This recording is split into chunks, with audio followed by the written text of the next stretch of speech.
ان الحمد لله نحمده ونستعينه ونستغفره ونعوذ بالله من شرور انفسنا ومن سيئات اعمالنا من يهده الله فلا مضل له ومن يضلله فلا هادي له واشهد ان لا اله الا الله وحده لا شريك له واشهد ان محمدا عبده ورسوله اما بعد فان خير الحديث كتاب الله وخير الهدي هدي محمد صلى الله عليه وسلم وشر الأمور محدثاتها وكل محدثة بدعة وكل بدعة ضلالة وكل ضلالة في النار.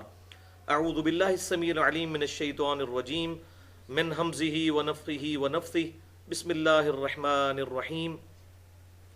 رب اشرح لي صدري ويسر لي أمري واحلل عقدة من لساني يفقهوا قولي. بسم الله الرحمن الرحيم. ان اللہ وملائکتہ یصلون علی النبی یا ایہا الذین آمنوا صلوا علیہ وسلموا تسلیما. اللہم صل علی محمد وعلی آل محمد کما صلیت علی ابراہیم وعلی آل ابراہیم انک حمید مجید. اللہم بارک علی محمد وعلی آل محمد کما بارکت علی ابراہیم وعلی آل ابراہیم انک حمید مجید. الحمدللہ آج 22 مارچ 2014 کو ہفتے کے دن قرآن کلاس نمبر 125 میں ہم سورۃ الاعراف کی آخری 4 آیات کا ترجمہ اور تشریح سننے کی سعادت حاصل کریں گے انشاءاللہ تعالی. اور انہی 4 آیات میں وہ مشہور ترین آیت بھی آ رہی ہے، یعنی سورۃ الاعراف آیت نمبر 204. بسم اللہ الرحمن الرحیم. وَإِذَا قُرِئَ الْقُرْآنُ فَاسْتَمِعُوا لَهُ وَأَنصِتُوا لَعَلَّكُمْ تُرْحَمُونَ. اور جب قرآن کی قرات یعنی تلاوت کی جائے تو خاموش ہو جایا کرو، اسے غور سے سنو اور خاموش ہو جایا کرو تاکہ تم پر رحم کیا جائے. انشاءاللہ اسی آیت کے کانٹیکسٹ میں ہم آج کے دور کا ایک بہت بڑا اختلافی مسئلہ یعنی فاتحہ خلف الامام، یعنی امام کے پیچھے نمازوں میں مقتدی کا سورۃ الفاتحہ پڑھنا، اس کو انشاءاللہ ڈیٹیل سے ڈسکس کریں گے. بھائیو، میں خود بھی 31 سال تک بریلوی رہا ہوں، یعنی فقہ حنفی کو فالو کرتا رہا. اس کے بعد 2008 میں کچھ عرصہ دیوبند اور پھر اہل حدیث اور پھر اہل تشیع کے ساتھ بھی گزرا. اب بھی الحمدللہ سب کی کتابیں پڑھتا ہوں، اور آج کا لیکچر بھی تیار کرنے کے لیے میں نے سب کی کتابیں پڑھی، اور حق بات جس کی بھی ہے اس کو قبول کرتا ہوں، اور جہاں پر غلطی ہو وہاں پر اصلاح کی کوشش کرنی چاہیے بغیر کسی پر فتویٰ لگائے یا کسی کی تکفیر کیے. بھائیوں، میری روٹی دین کے ساتھ نہیں جڑی ہوئی، اور یہ بات میں بار بار ریپیٹ کرتا ہوں کہ میں نے فرقہ واریت کو 3 طلاقیں دے کر اور 4 تکبیریں پڑھ کر دفنا دیا ہے. اور آج آپ کو اندازہ ہو جائے گا اس مسئلے میں تقریباً سب کے سب مکاتب فکر ہی حق سے ڈیویٹ کیے ہوئے ہیں فاتحہ خلف الامام کے مسئلے میں. اللہ تعالیٰ سے دعا کریں گے اس دن سے پہلے کہ ہماری روٹی دین کے ساتھ جڑ جائے. اللہ تعالیٰ ہمیں ایمان و عافیت کے ساتھ مدینہ شریف میں موت، بقیع غرقد میں مدفن، اور جنت الفردوس میں اپنے محبوب صلی اللہ علیہ وآلہ وسلم کا پڑوس عطا فرمائے. بھائیو، آج کے لیکچر میں جتنی بھی آیات آئیں گی میں ان کے انشاءاللہ ریفرنس بھی دے دوں گا، اور ایک ریفرنس پیج بھی آپ کو کراس ریفرنس کے لیے مل چکا ہے. اسی طریقے سے احادیث کے نمبرز بھی میں علماء حرمین اور بیروت کی انٹرنیشنل نمبرنگ کے مطابق بتا دوں گا، جس کے مطابق پوری دنیا کے اندر عربی کتب شائع ہوتی ہیں، اور پاکستان میں بھی دارالسلام والے اردو ترجمے کے ساتھ انٹرنیشنل نمبرنگ کے مطابق احادیث کی کتابیں شائع کرتے ہیں. بہرحال اس حوالے سے کسی کی کوئی کیوری ہو تو لیکچر کے اینڈ پہ مجھ سے سوال بھی کر سکتا ہے، یا بعد میں بھی میرا ای میل ایڈریس ہے mirza_95@yahoo.com، اس پر بھی ای میل کر کے مجھ سے جواب لیا جا سکتا ہے. بھائیو، ہماری آج کی گفتگو انشاءاللہ تعالی مسئلہ نمبر 84 کے نام سے اہل سنت پاک.com پر اپلوڈ ہوگی ہمارے یوٹیوب کے چینل 720085 اور یوٹیوب کے چینل انجینئر محمد علی مرزا اور tune.pk کا چینل انجینئر محمد علی مرزا اس کے تھرو. اور اس کا عنوان ہوگا مسئلہ نمبر 84، فاتحہ خلف الامام سے متعلق فرقہ وارانہ نظریات کا تحقیقی جائزہ. مسئلہ نمبر 84، فاتحہ خلف الامام سے متعلق فرقہ وارانہ نظریات کا تحقیقی جائزہ. فاتحہ خلف الامام سے متعلق فرقہ وارانہ نظریات کا تحقیقی جائزہ. اب اپنا وہ کراس ریفرنس والا پیج نکال لیجئے جس پہ سورۃ الاعراف کی یہ 4 آیات بھی درج ہیں. اس کے علاوہ کراس ریفرنس کے طور پر 2 مزید آیات اور 6 احادیث صحیح الاسناد وہ بھی درج ہیں. یعنی یہ کل 8 کراس ریفرنسز آئیں گے سورۃ الاعراف کی ان آیات کے کانٹیکسٹ میں انشاءاللہ تعالی.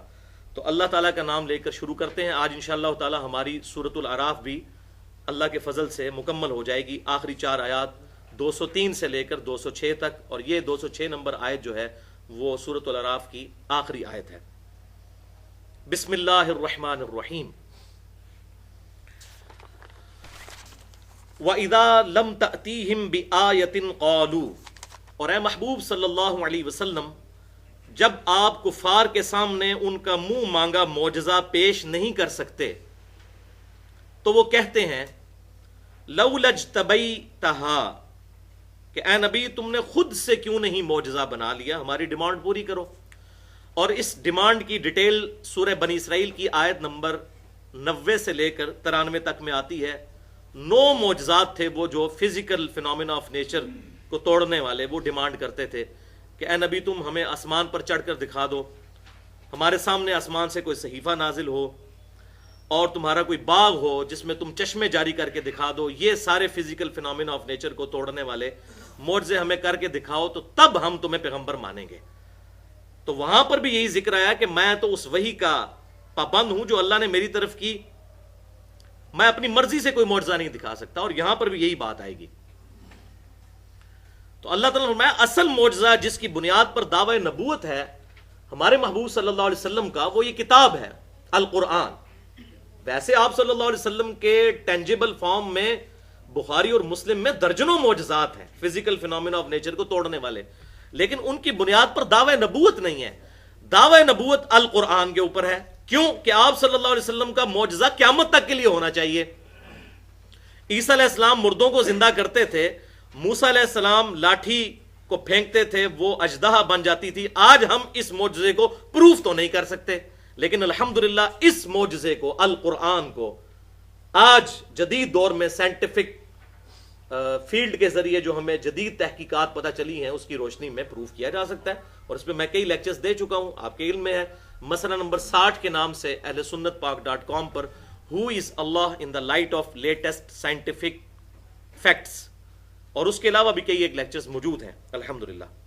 تو بہرحال ارشاد فرمایا گیا قل انما اتبع ما یوحى الی من ربی. اے محبوب صلی اللہ علیہ وسلم یہ آپ سے معجزات کے اوپر ٹانٹ کرتے ہیں آپ کو، آپ فرما دیجئے کہ بے شک میں تو پیروی کرنے والا ہوں اس بات کی جو میرے رب نے میری طرف وحی کی ہے، یعنی یہی القرآن. اور وہ کیا وحی ہے؟ ھذا بصائر من ربکم، یہ ہے تمہارے رب کی طرف سے روشن دلیل، آنکھیں کھولنے والی دلیل، یعنی القرآن. یہ ہے معجزہ.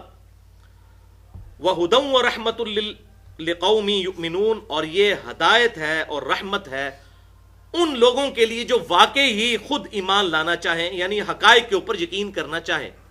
اب جو سویا ہوا ہے اس کو تو آپ جگا سکتے ہیں اگر اس کے جاگنے کی نیت ہے، اور جو بندہ آنکھیں بند کر کے لیٹا ہوا ہے اس کو آپ لاکھ جگاتے رہیں، اس کی تو اپنی نیت نہیں اٹھنے کی، وہ نہیں اٹھے گا. تو یہ ہدایت اور رحمت ہے کتاب، یہ معجزہ ہے اس کے لیے جو واقعی خود حقائق پر ایمان لانا چاہے، ضد پر نہ آئے. تو یہ کافروں کے حوالے سے گفتگو ہوئی. اب اسی کانٹیکسٹ میں دیکھیں یہ آیت آ رہی ہے کہ قرآن سب سے بڑا معجزہ ہے، تو اہل ایمان کا تقاضا کیا ہے؟ وَإِذَا قُرِئَ الْقُرْآنُ فَاسْتَمِعُوا لَهُ وَأَنصِتُوا، اور جب القرآن کی تلاوت کی جائے تو اسے غور سے سنو اور خاموش رہو، لَعَلَّكُمْ تُرْحَمُونَ، تاکہ تم پر رحم کیا جائے. تو اس کا کانٹیکسٹ یہ چل رہا ہے کہ ایمان والوں کو کہا گیا کہ یہ ہے اصل معجزہ، کافروں کو چھوڑو، تم کافروں کی باتوں میں نہ ہو بلکہ اس کتاب کی پیروی کرو، غور سے اسے سنو۔ تعویل خاص کے اعتبار سے تو یہ اس کی تعویل ہے، اور اسی کانٹیکسٹ میں کراس ریفرنس کے طور پر ریفرنس نمبر 1 آپ کے پیج کے اوپر سورہ حامیم السجدہ، جسے سورہ فصلت بھی کہتے ہیں، اس کی 2 آیتیں 26 اور 27 درج ہیں۔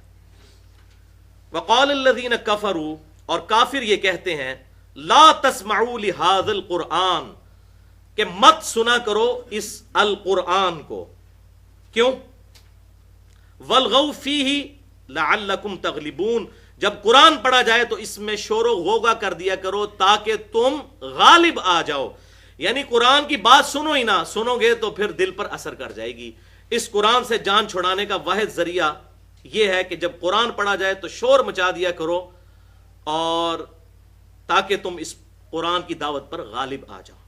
اب ان دونوں آیتوں کو بالکل کمپیئر کر لیں، اس کا جواب آیا ہے وہ سورۃ الاعراف کی آیت نمبر 204 میں، بالکل کمپیئر کریں آپ۔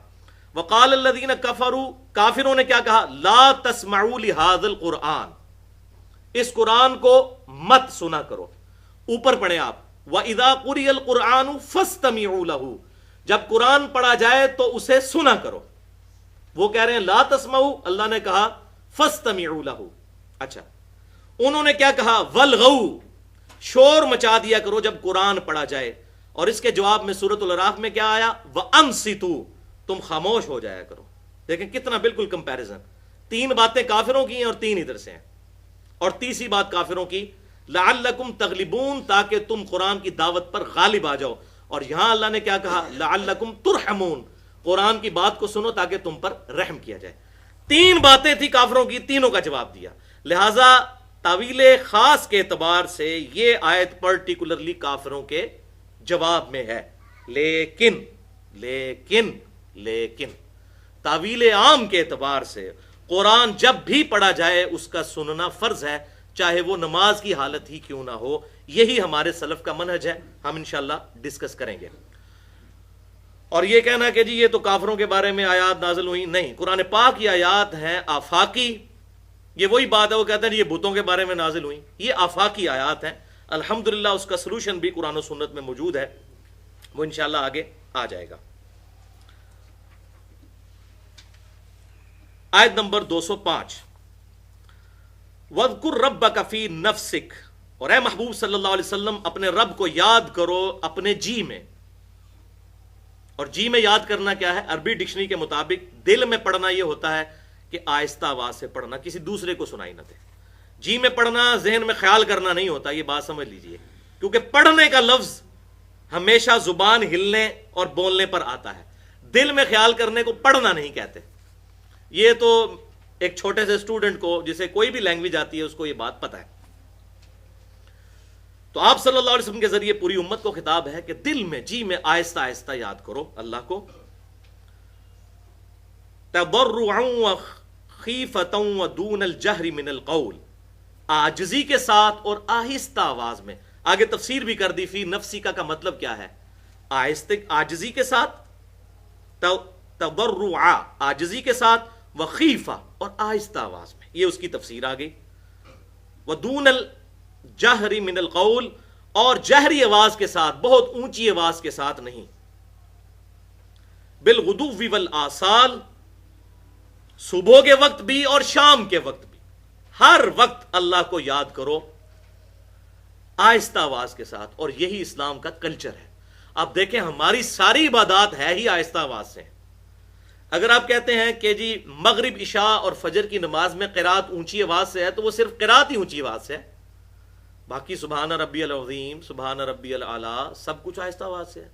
اس میں بھی آخری 2 رکعتیں آہستہ آواز سے ہیں، ظہر اثر تو مکمل ہی آہستہ آواز سے ہے۔ تو پوری نماز، اس کے علاوہ ہم جتنی سنتیں نوافل پڑھتے ہیں وہ ساری آہستہ آواز سے ہی ہیں۔ یعنی اسلام کا کلچر ہی یہی ہے کہ چپ کے اپنے رب کو یاد کرنا ہے، گلا پھاڑ کر نہیں۔ یہ چیز ناپسندیدہ ہے اسلام میں۔ چنانچہ اسی کانٹیکسٹ میں صحیح بخاری اور صحیح مسلم کی متفق علیہ حدیث ہے کہ صحابہ اکرام علیہم رضوان کہتے ہیں ایک سفر کے دوران آپ صلی اللہ علیہ وسلم ہمارے ساتھ تھے، اور ہم بلند آواز سے اللہ کا ذکر کر رہے تھے، کوئی اللہ اکبر پڑھ رہا تھا، کوئی اور ذکر کر رہا تھا، چیخو پکار کر کے آپ صلی اللہ علیہ وسلم نے فرمایا تم کسی بہرے اور غائب کو نہیں سنا رہے، کسی بہرے اور غائب کو نہیں سنا رہے، وہ اللہ تو تمہارے دلوں کے حالات سے بھی واقف ہے، وہ تمہاری سواری کی گردن سے بھی زیادہ تمہارے قریب ہے۔ نحن اقرب الیہ من حبل الورید، ہم تمہاری رگے جاں سے بھی زیادہ تمہارے قریب ہیں، جیسا کہ اس کی شان کے لائق ہے۔ اس کی ہم کوئی لیس کمثلہ شیء، اس کی مثال نہیں بیان کر سکتے، اپنے عرش پر ہوتے ہوئے بھی وہ ہماری رگے جاں سے زیادہ ہمارے قریب ہے۔ اور پھر آپ صلی اللہ علیہ وسلم، اسی بخاری اور مسلم کی حدیث میں آتا ہے، آپ صلی اللہ علیہ وسلم نے فرمایا کیا میں تمہیں جنت کے خزانوں میں سے خزانہ تعلیم نہ کروں؟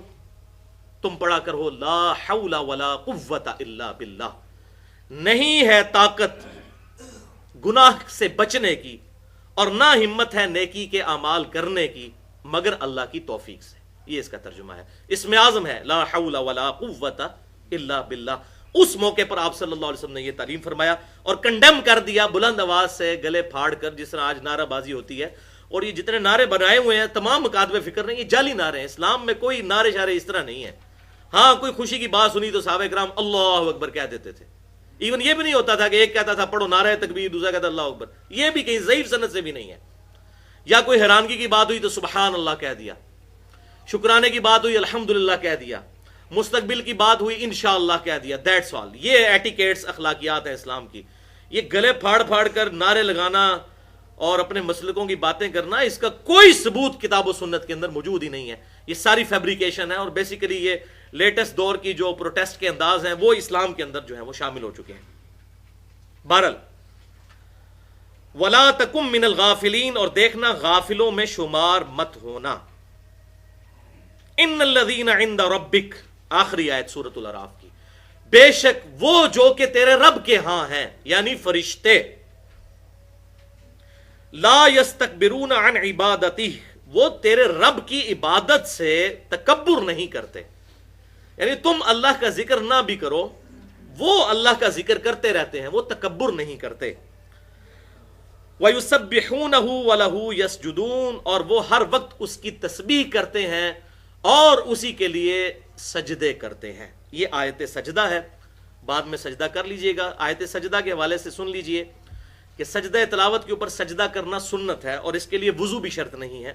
صحیح بخاری میں موجود ہے، عبداللہ بن عمر رضی اللہ تعالیٰ عنہ جب قرآن پڑھ رہے ہوتے تھے تو بغیر وضو کے ہی سواری کے اوپر، نہ استقبال قبلہ ضروری ہے، نوافل کے لیے بھی استقبال قبلہ نہیں ہے، تو ویسے ہی سجدہ ہے تلاوت کا۔ اسی طریقے سجدہ شکر، جس طرح یہ ہماری کرکٹ ٹیمیں کبھی حادثاتاً جیت جائیں تو وہ پھر سجدہ کرتے ہیں، تو اس لیے وضو کی بھی اور قبلے کی بھی استقبال کی ضرورت نہیں ہوتی سجدہ شکر کے لیے یا سجدہ تلاوت کے لیے۔ ایون سواری پہ بیٹھے ہوئے بس صرف اس طرح سر جھکا دیا، یہ بھی سجدے کے ایکویلنٹ شمار ہوگا۔ اور اس حوالے سے جو جامعہ ترمذی اور سنن ابی داؤد اور سنن نسائی کے اندر دعا آتی ہے، سجدہ وجہ للذی خلقہ، اور آگے چلتی ہے دعا، یہ بھی ضعیف روایت ہے، منقطع روایت ہے، اس میں مجہول راوی ہے۔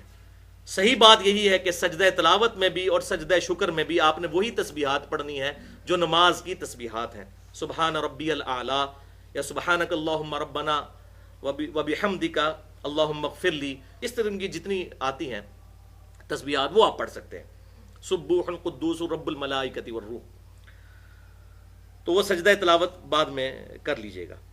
تو یہ الحمدللہ ہماری آیات مکمل ہوئی، سورۃ الاعراف مکمل ہوئی۔ یہاں پر ایک بات آئی کہ فرشتے جو ہیں وہ ہر وقت اللہ کی تسبیح کرتے ہیں، وہ صحیح بخاری اور صحیح مسلم کے اندر موجود ہے کہ فرشتوں کی تسبیحات ہیں سبحان اللہ وبحمدہ سبحان اللہ العظیم، یہ ہے تسبیحات فرشتوں کی۔ اور اس حوالے سے کئی ایک اس کے فضائل موجود ہیں، وہ ہمارا بلو کارڈ اگر آپ ڈاؤن لوڈ کر لیں اہل سنت پاک.com سے، صبح و شام کے اذکار، سنت اذکار، اس پہ اس کی فضیلت بھی لکھی ہوئی ہے۔ اب وہی آیت جس کے جواب میں سورۃ الاعراف کی وہ آیت نازل ہوئی، وقال الذین کفروا لا تسمعوا لهذا القرآن والغوا فیہ لعلکم تغلبون، اور کافر کہتے ہیں کہ جب قرآن پڑھا جائے تو مت سنا کرو قرآن کو اور شور مچا دیا کرو تاکہ تم غالب آ جاؤ۔ اور اس کے ساتھ ہی اگلی آیت ہے سورہ فصلت کی، حامیم سجدہ کی۔ اب اللہ تعالیٰ کا غضب دیکھیں، فَلَنُذِيقَنَّ الَّذِينَ كَفَرُوا عَذَابًا شَدِيدًا، پس ہم ضرور ان کافروں کو شدید عذاب کا مزہ چکھائیں گے. انہوں نے کہا کہ قرآن کو نہ سنو. ہماری سب سے بڑی حجت اس روئے ارض پہ اس قرآن کا جو دشمن ہو جائے ہم ان کو ضرور عذاب شدید کا مزہ چکھائیں گے.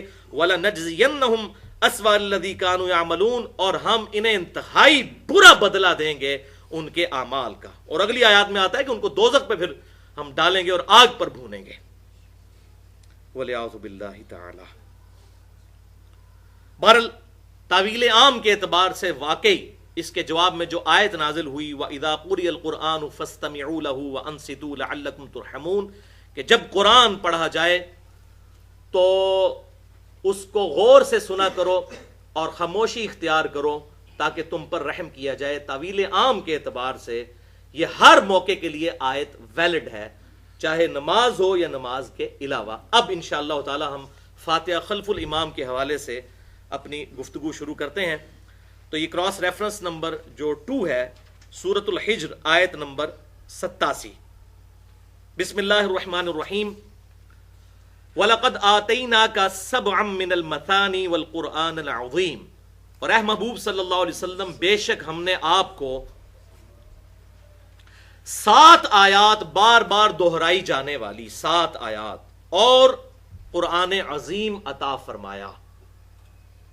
وہ 7 آیات کون سی ہیں؟ وہ بخاری اور مسلم کے اندر موجود ہے.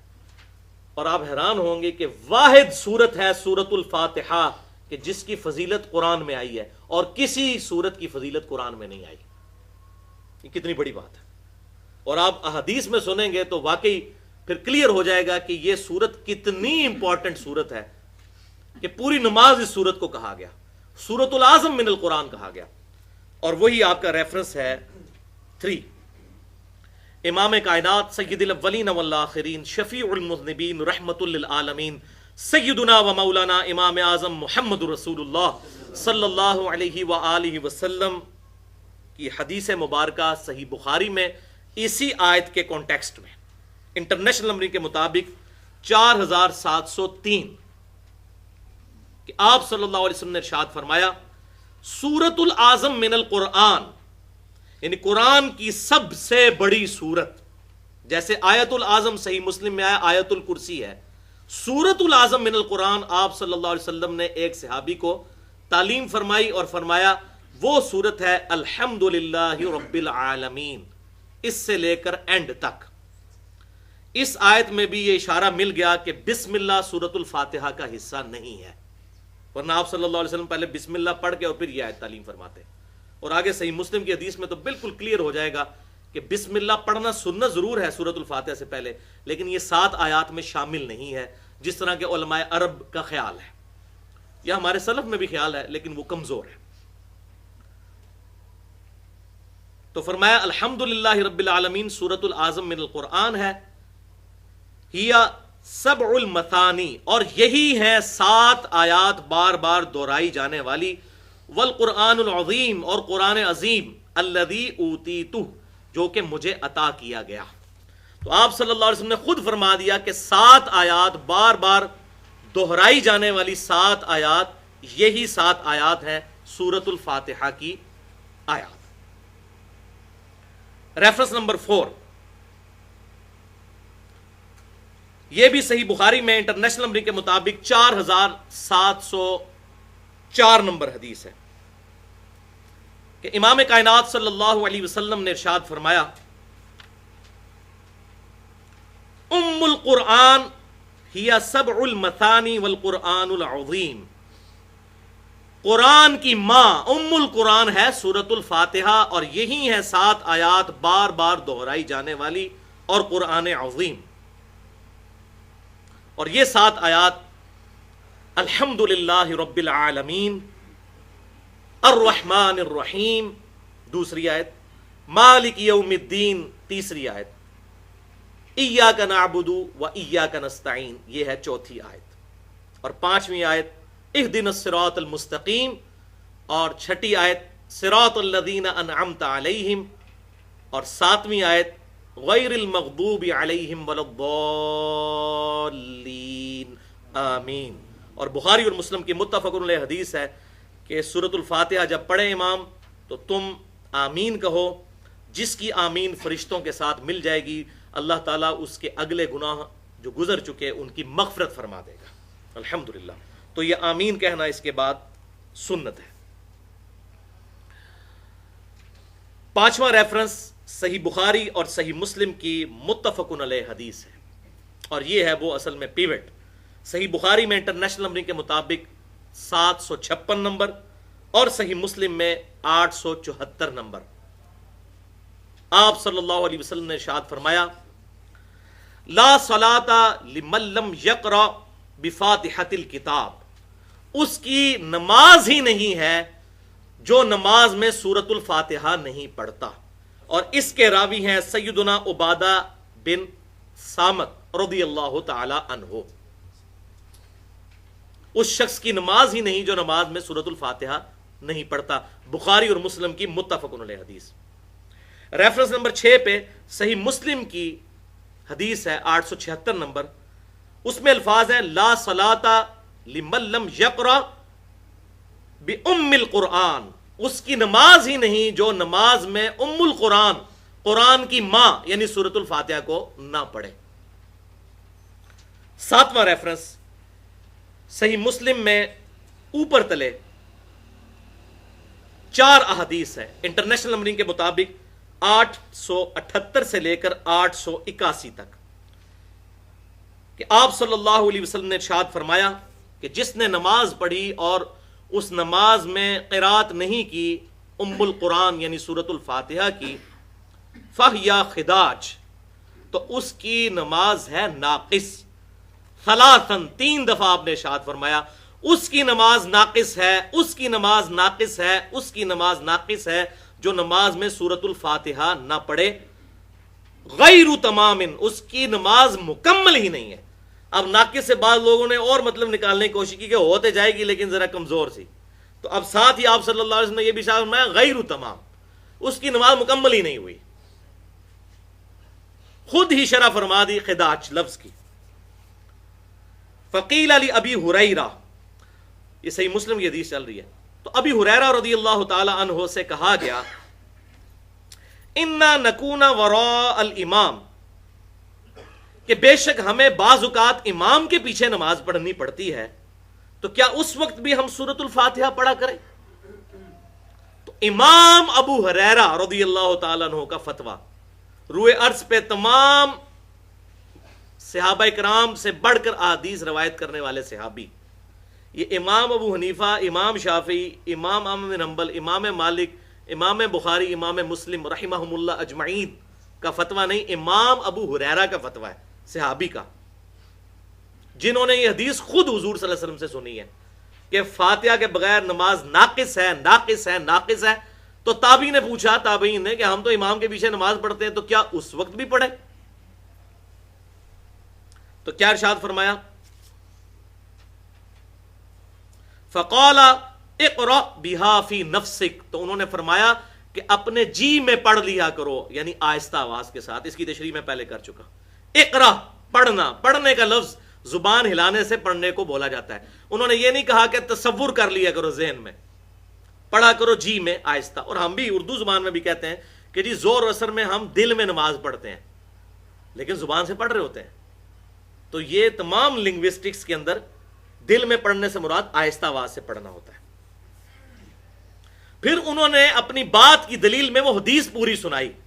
صحیح مسلم 4 طرق چل رہے ہیں، 878 سے 881 تک، یہ وہی حدیث چل رہی ہے۔ حدیث قدسی انہوں نے سنائی کہ میں یہ کیوں کہہ رہا ہوں کہ امام کے پیچھے بھی فاتحہ پڑھو، اس لیے کہ سورۃ الفاتحہ ہی پوری نماز ہے۔ اور حدیث قدسی سنائی کہ آپ صلی اللہ علیہ وسلم نے ارشاد فرمایا کہ اللہ تعالیٰ ارشاد فرماتا ہے، قال اللہ تعالی، اللہ تعالیٰ ارشاد فرماتا ہے، قسمت الصلاۃ بینی و بین عبدی نصفین، کہ میں نے نماز کو اپنے اور اپنے بندے کے درمیان برابر تقسیم کر لیا ہے۔ دیکھیں اللہ تعالیٰ نے اپنے بندے کو اپنے ساتھ شامل کیا کہ نماز میرے بندے اور میرے درمیان برابر تقسیم ہو گئی ہے۔ اور نماز کیا؟ سورۃ الفاتحہ، پوری نماز اس کو کہا گیا۔ اب سورۃ الفاتحہ کو کوئی لائٹ لے تو اس کے عقل کا علاج کروانا چاہیے۔ نماز میں نے اپنے اور اپنے بندے کے درمیان برابر تقسیم کر لی ہے. فَنِصْفُهَا لِي وَنِصْفُهَا لِعَبْدِي، اس کا آدھا حصہ میرے لیے ہے اور آدھا میرے بندے کے لیے ہے. اللہ اکبر. اب اس کی تشریح آگے چلے گی جب میں یہ حدیث پوری بیان کروں گا کہ آدھا حصہ اللہ کے لیے آدھا بندے کے لیے کیسے.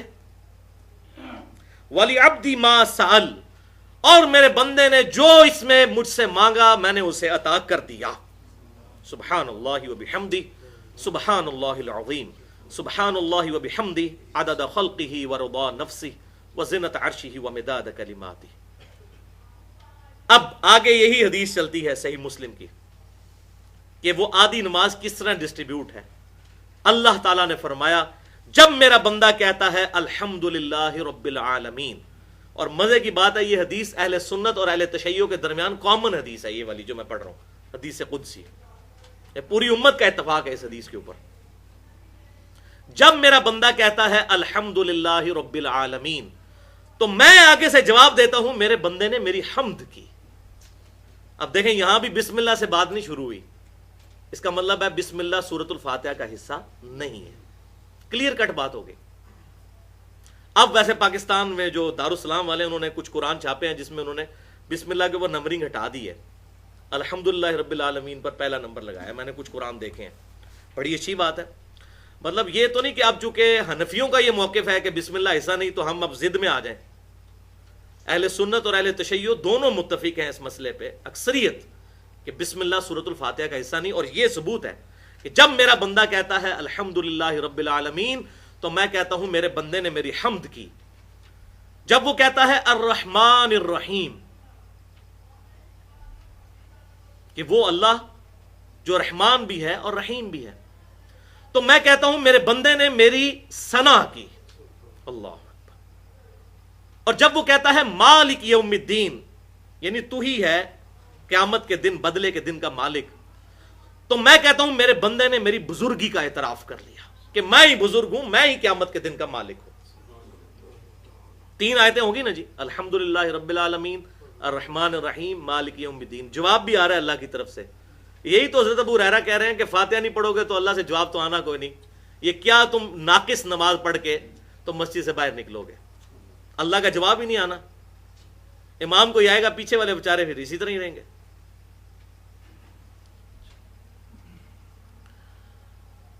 الحمدللہ رب العالمین الرحمن الرحیم مالک یوم الدین. پھر جب میرا بندہ کہتا ہے ایاک نعبد و ایاک نستعین، اے اللہ ہم صرف تیری ہی عبادت کرتے ہیں اور تیری ہی عبادت کریں گے، اور صرف تجھی سے غائب میں مدد مانگتے ہیں، یعنی دعا کرتے ہیں اور تجھی سے دعا کریں گے. تو یہ میرے اور میرے بندے کے درمیان کامن بانڈ ہے. پس میرے بندے نے جو مانگا میں نے اسے عطا کر دیا. تو یہ چوتھی آیت ہو گئی کامن، یعنی یہ انٹرلاک ہے، 3 آیتیں ادھر اور 3 ادھر، ان کو جوڑنے والا. اور اس کو بھی آپ توڑیں تو 2 بنتی ہیں. ایاک نعبد، اے اللہ ہم عبادت تیری کرتے ہیں، اور اس کے بعد ساتھ ہی دعا مانگ لی کہ اے اللہ تجھ سے مدد مانگتے ہیں، تو کرم فرما ہم پر. تو یہ اللہ تعالیٰ کیا فرماتا ہے اس کے ساتھ کہ میں نے اپنے بندے کو جو اس نے مانگا عطا کیا. یعنی ایاک نستعین کے جواب میں اللہ تعالیٰ اس کی دعا قبول کرتا ہے. تو ایاک نعبد یہ آدھی پوری ہو جاتی ہے یہاں پر، جو کہا گیا کہ یہ میرے بندے اور میرے درمیان کامن ہے. یعنی اس کا آدھا حصہ ایاک نعبد یہ میری تعریف ہے، وَإِيَّاكَ نَسْتَعِينُ مجھ سے سوال کیا گیا ہے، تو میں نے اپنے بندے کو عطا کر دیا. اسی میں الفاظ ہے. اور جب میرا بندہ کہتا ہے اهْدِنَا الصِّرَاطَ الْمُسْتَقِيمَ، 5ویں آیت، صراط الذین انعمت علیہم، 6ٹھی آیت، غیر المغضوب علیہم ولا الضالین آمین. بس میرے بندے نے جو مجھ سے مانگا میں نے اسے عطا کر دیا. تو اب یہ 7 آیات دیکھیں کس طرح ڈسٹریبیوٹ ہوتی ہیں. وہ جو لفظ آیا تھا کہ فَنِصْفُهَا لِي وَنِصْفُهَا لِعَبْدِي، آدھی سورۃ الفاتحہ میرے لیے ہے یہ نماز، اور آدھی میرے بندے کے لیے ہے. وہ آدھی کس طرح ہوئی؟ الحمدللہ رب العالمین اللہ کی حمد، الرحمن الرحیم اللہ کی ثنا، مالک یوم الدین اللہ کی بزرگی کا اعتراف. 3 آیتیں ہو گئی. اور ایاک نعبد و ایاک نستعین یہ کامن بانڈ ہو گیا، 4تھی آیت یہ سینٹر میں آ گئی. اور اس کے بھی 2 حصے ہو جائیں گے. ایاک نعبد وہ اللہ کی تعریف، اے اللہ ہم تیری عبادت کرتے ہیں، اور دوسرا حصہ ایاک نستعین، اے اللہ تو ہماری دعا قبول کر، تجھ سے ہی دعا کرتے ہیں۔ وہ بندے نے مانگا، سوال کیا نا، وہ ایاک نستعین، یہ سوال ہے، اے اللہ ہم تجھ سے مدد مانگتے ہیں، بس میرے بندے نے جو مانگا میں نے اسے عطا کیا۔ اور اگلی تینوں آیات، اہدنا الصراط المستقیم، اے اللہ ہمیں سیدھا راستہ دکھا، دعا، صراط الذین انعمت علیہم، راستہ ان لوگوں کا جن پر تیرا انعام ہوا، یعنی جو نبیوں کے طریقے پر چلے ان لوگوں کے طریقے پر چلا۔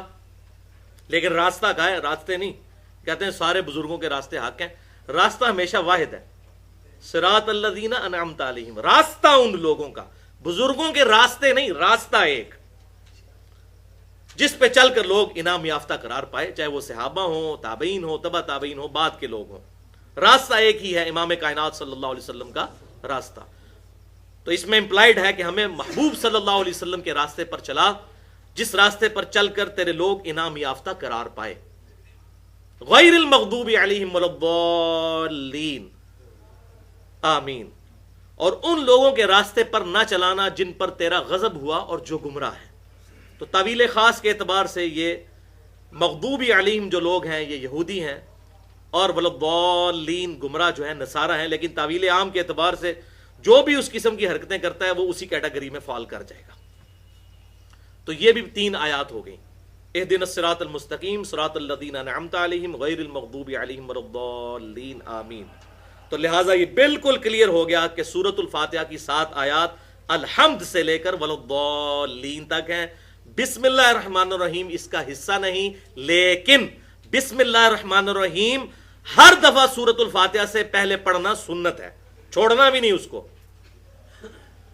یہ کہہ کہ جی ناقص ہے، جس طرح بعض لوگ کہتے ہیں ننگے سر بھی نماز ہو جاتی ہے، سنت ہے سر ڈھانپ کے پڑھنا، خیر ہے، تو یہ کام اس کے ساتھ نہیں کرنا، سنت کو پورا کرنا ہے، جان بوجھ کے سنت کو نہیں چھوڑنا۔ تو یہ الحمدللہ اس حوالے سے بات بالکل کلیئر ہو گئی۔ 8واں ریفرنس آپ کے پیج پر سنن ابی داؤد کی حدیث ہے، انٹرنیشنل نمبرنگ کے مطابق 823 اور اس کے ساتھ پھر 824، اور جامعہ ترمذی میں 311 نمبر حدیث ہے انٹرنیشنل نمبرنگ کے مطابق۔ عبادہ بن صامت رضی اللہ تعالیٰ عنہ سے روایت ہے، یہ وہی صحابی ہیں جن سے بخاری اور مسلم میں وہ حدیث ہم پہلے پڑھ چکے، لا صلاۃ لمن لم یقرأ بفاتحۃ الکتاب، کہ اس کی نماز نہیں ہوتی جو نماز میں سورۃ الفاتحہ نہیں پڑھتا۔ اب وہی صحابی ایک اور حدیث بیان کر رہے ہیں، اور حدیث کا سب سے بہتر فہم وہی ہوتا ہے جو صحابی خود بیان کرے اپنی حدیث کا۔ تو وہ آپ فہم سن لیجئے، حوالہ میں نے بتا دیا، سنن ابی داؤد 823 اور 824، اور جامعہ ترمذی 311، اور سنن نسائی کے اندر بھی یہ حدیث موجود ہے، کہ وہ کہتے ہیں کہ ایک دفعہ فجر کی نماز میں ہم آپ صلی اللہ علیہ وسلم کے پیچھے نماز پڑھ رہے تھے، تو نماز سے فارغ ہونے کے بعد آپ صلی اللہ علیہ وسلم ہماری طرف متوجہ ہوئے فجر کی نماز میں، یعنی کہ جہری نماز۔ 2 قسم کی نمازیں ہیں نا، جہری جس میں امام قرات اونچی کرتا ہے، جہری نمازیں 3 ہیں، صلاۃ المغرب، صلاۃ العشاء اور صلاۃ الفجر، اور سری جس میں آہستہ آواز سے امام قرات کرتا ہے وہ 2 ہیں، صلاۃ الظہر اور صلاۃ العصر۔ تو کہتے ہیں فجر کی نماز تھی جس میں جہری آواز کے ساتھ قرات کی جاتی ہے، تو آپ صلی اللہ علیہ وسلم کے پیچھے ہم قرات کرتے جا رہے تھے۔ اور قرات کیوں کرتے تھے؟ یہ بخاری اور مسلم میں بھی کتنی حدیثیں ملتی ہیں کہ اس وقت قرآن پاک ریٹن فارم میں سب کے پاس موجود نہیں تھا۔ آپ صلی اللہ علیہ وسلم جب قرآن تلاوت کرتے تھے نا تو صحابہ کرام پھر ساتھ ساتھ پڑھتے تھے تاکہ ہمیں بھی وہ آیتیں یاد ہو جائیں۔ اب تو الحمدللہ ہر گھر میں ہمارے پاس مصحف موجود ہے، اس وقت تو یہ بات نہیں تھی۔ تو صحابہ کرام علیہم رضوان جو نئی آیت نازل ہوتی تھی آپ صلی اللہ علیہ وسلم نماز میں تلاوت کرتے تو صحابہ بھی ساتھ ساتھ پڑھتے تھے کہ ہمیں یاد ہو جائے، تو ساتھ ساتھ وہ قرات کرتے تھے۔ تو فجر کی نماز میں بھی صحابہ کرام ساتھ ساتھ قرات کر رہے تھے۔ اب یہ موقع آیا کہ آپ صلی اللہ علیہ وسلم نے ان کو یہ کام کرنے سے منع کر دیا، یہ وہ حدیث ہے۔ تو نماز کے بعد آپ نے فرمایا لعلکم تقرؤون خلف امامکم، کیا تم امام کے پیچھے قرات کرتے ہو؟ یعنی آپ صلی اللہ علیہ وسلم نے فرمایا کہ مجھے لگا کہ مجھ سے کوئی نماز چھین رہا ہے، یعنی میری توجہ بٹ رہی تھی کیونکہ وہ اونچی آواز سے تھوڑی سی قرات کر رہے تھے، تو ظاہر پڑھنے والے کو پھر مغالطہ لگ جاتا ہے۔ تو فرمایا تم اپنے امام کے پیچھے قرات کرتے ہو؟ قلنا نعم ھذا یا رسول اللہ صلی اللہ علیہ وسلم، انہوں نے کہا ہاں ایسا ہی ہے اللہ کے رسول صلی اللہ علیہ وسلم، ہم کرتے ہیں۔ تو آپ صلی اللہ علیہ وسلم نے فرمایا قال لا تفعلوا الا بفاتحۃ الکتاب، کہ یہ قرات امام کے پیچھے مت کیا کرو مگر سورۃ الفاتحہ پڑھا کرو۔ کیوں؟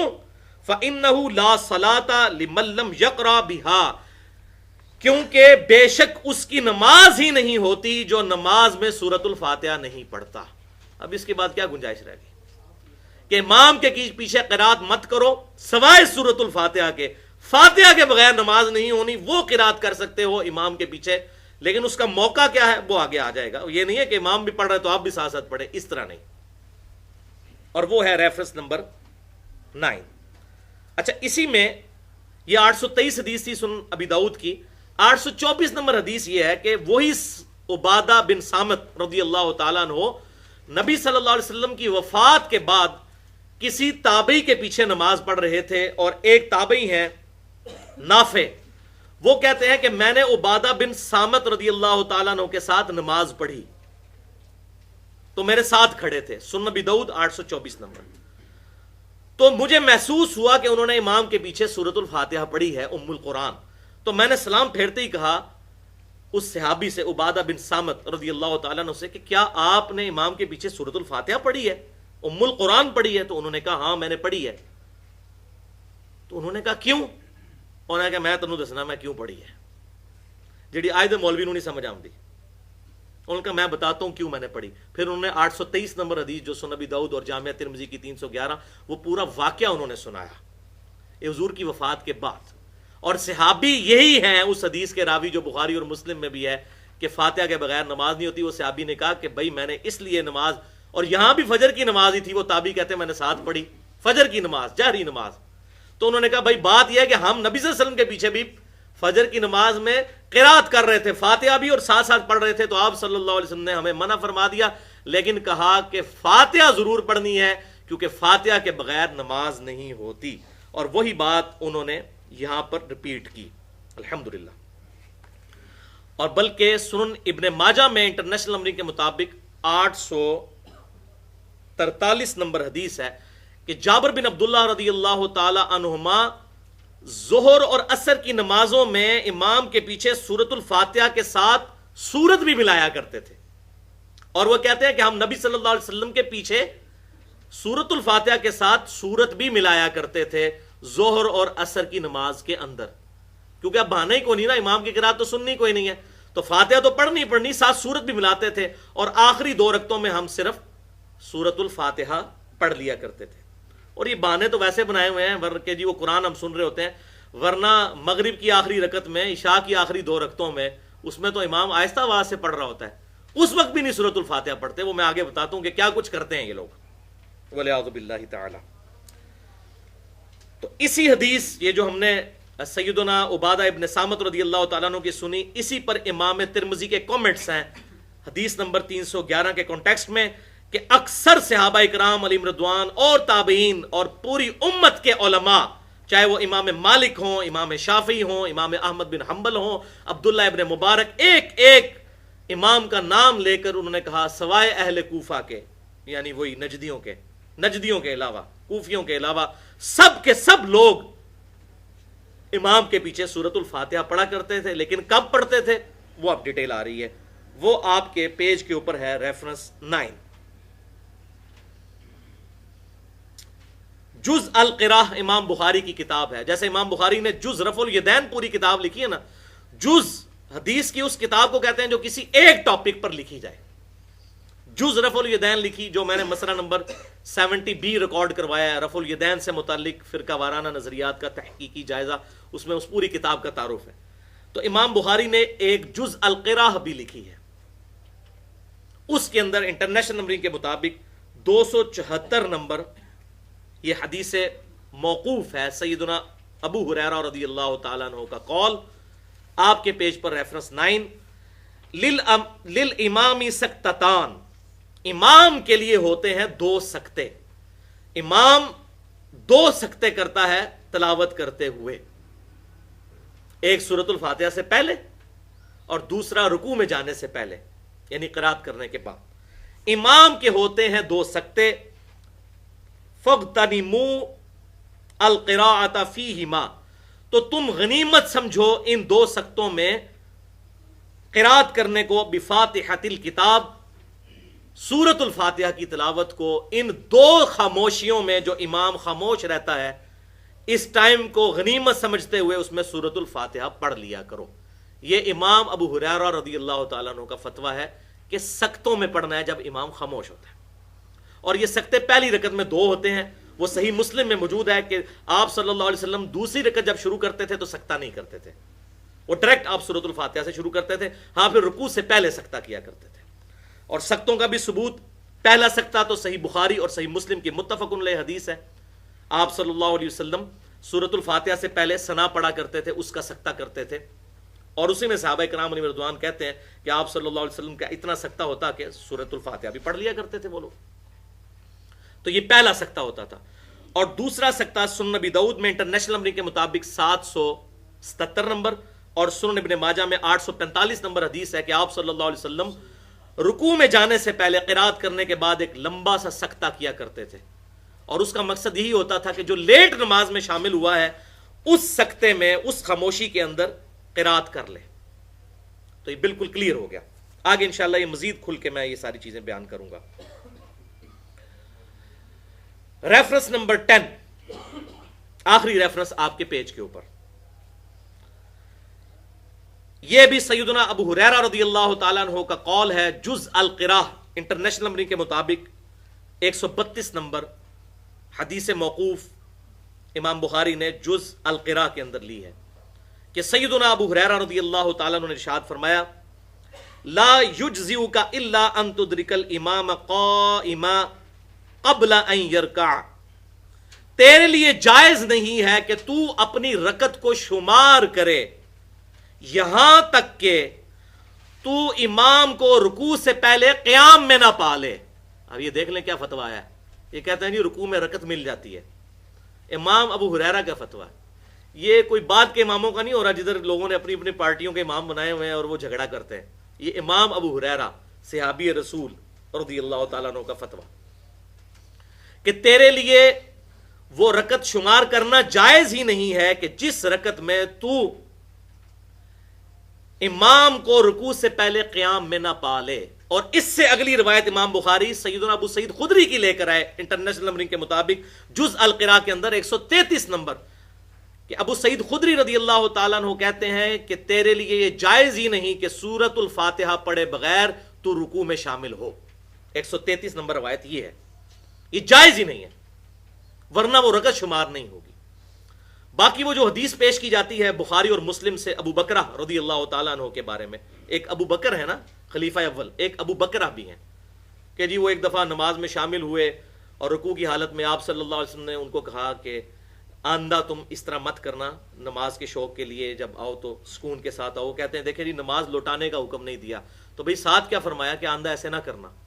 پھر امام بخاری نے وہ کلاس لی ہے نا اہل کوفہ کی جز القراء کے اندر اس روایت کے اوپر کہ ابھی اللہ کے محبوب صلی اللہ علیہ وسلم یہ فرما رہے ہیں کہ آندہ ایسے مت کرنا, اور تم نے پکڑ کے یہ فارمولہ بنا دیا ہے کہ رکوع کے اندر رکعت مل جاتی ہے. وہ تو اس کو پتہ نہیں تھا, کسی نے یہ رزلٹ نہیں نکالا, تم نے اپنی طرف سے یہ رزلٹ نکال دیا اور جعلی قسم کی فتویٰ جو لوگوں کو بتا دیا. ان کا تیری جرت کہ اللہ کے محبوب کہہ رہے ہیں کہ آندہ ایسی حرکت مت کرنا اور تو کہہ رہا ہے کہ ٹھیک ہے ہمیشہ ہی حرکت کرو اور رکعت شمار کر لو. دیکھیں نا عقل بھی تو کام کرتی ہے. اور یہاں امام ابو ہریرہ اور امام ابو سعید خدری رضی اللہ عنہما, میں یہ جان بوجھ کے امام کا لفظ کہہ رہا ہوں کیونکہ امام کا لفظ یہ اپنے بزرگوں کے بارے میں بول رہے ہیں. اصل امام تو امت کے صحابہ کرام علیہم رضوان ہے. ان کے فتوے آپ ذرا سنیں کہ تیرے لیے جائز ہی نہیں تو اپنی رکعت شمار کرے جب تک کہ تو امام کو قیام کی حالت میں نہ پا لے. قیام فرض ہے. اور ابو سعید خدری کہہ رہے ہیں تیرے لیے جائز ہی نہیں رکوع کرنا جب تک تو سورۃ الفاتحہ نہ پڑھ لے, وہ رکعت ہی شمار نہیں ہوگی. تو بہرحال یہ الگ سے ایک مسئلہ ہے, اس پہ انشاءاللہ کبھی میں ڈیٹیل سے ڈسکشن کروں گا.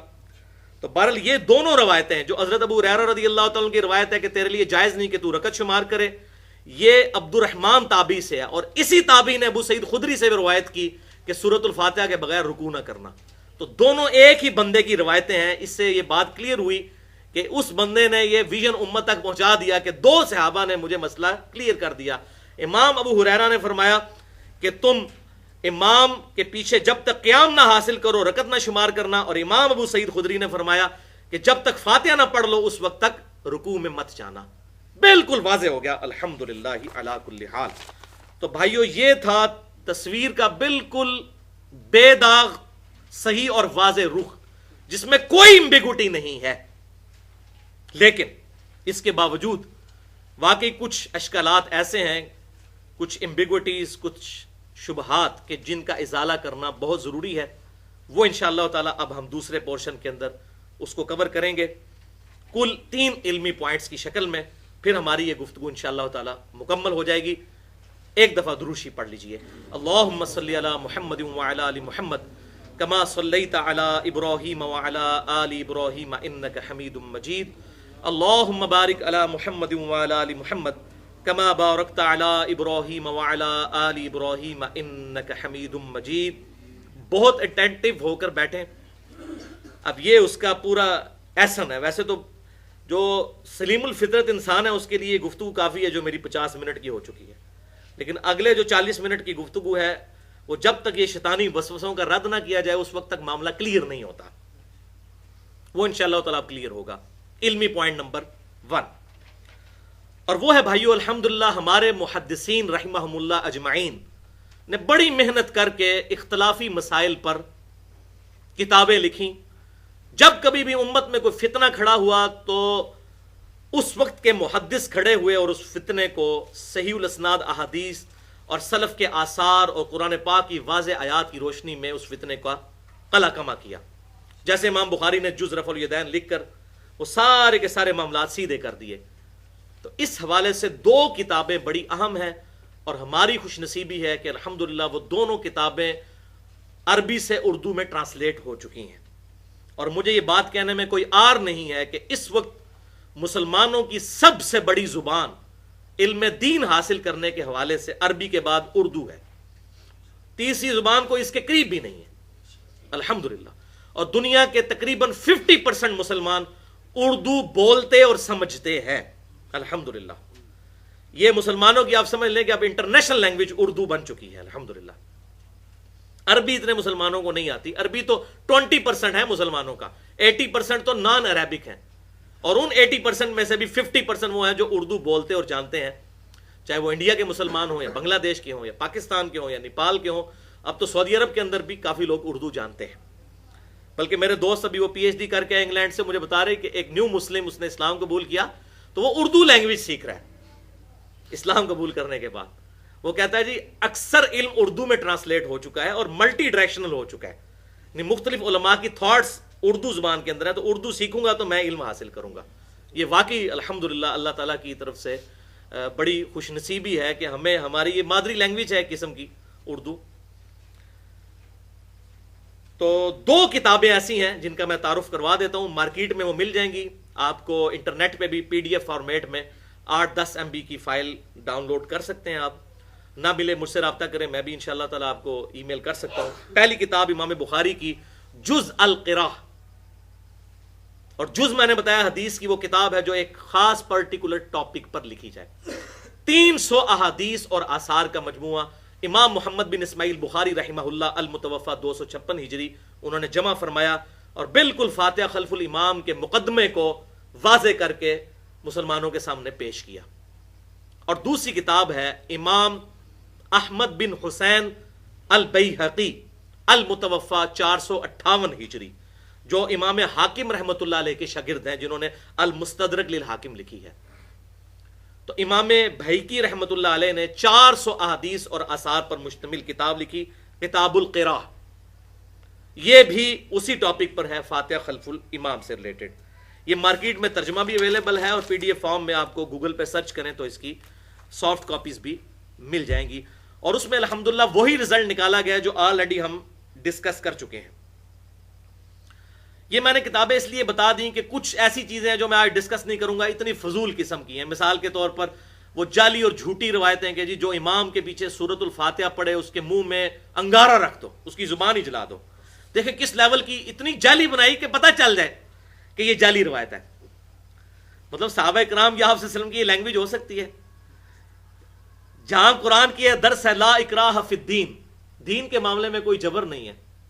آپ صلی اللہ علیہ وسلم اتنی شفقت فرمانے والے، وَإِنَّكَ لَعَلَىٰ خُلُقٍ عَظِيمٍ، تو آپ یہ ارشاد فرمائیں گے جو امام کے پیچھے فاتحہ پڑھے اس کی زبان پہ انگارہ رکھ دو، وَلِعَاذُ بِاللَّهِ تَعَالَىٰ. تو یہی جعلی روایتیں ہیں جو بیسیکلی اسلام کی بدنامی کا سبب بنی. اسی لیے تو صحیح اور ضعیف کا فرق کرنا ہے، اور یہ کہنا جی وہ ڈگری تو ڈگری ہوتی ہے چاہے اصلی ہو یا جعلی، حدیث تو حدیث ہوتی ہے چاہے اصلی ہو یا جعلی. تو ایسا ہوتا تو مسلم شریف کی پہلی حدیث یہی ہوتی ہے جو بخاری میں بھی موجود ہے کہ جس شخص نے میری طرف جھوٹی بات منسوب کی وہ اپنا مقام دوزخ میں دیکھ لے.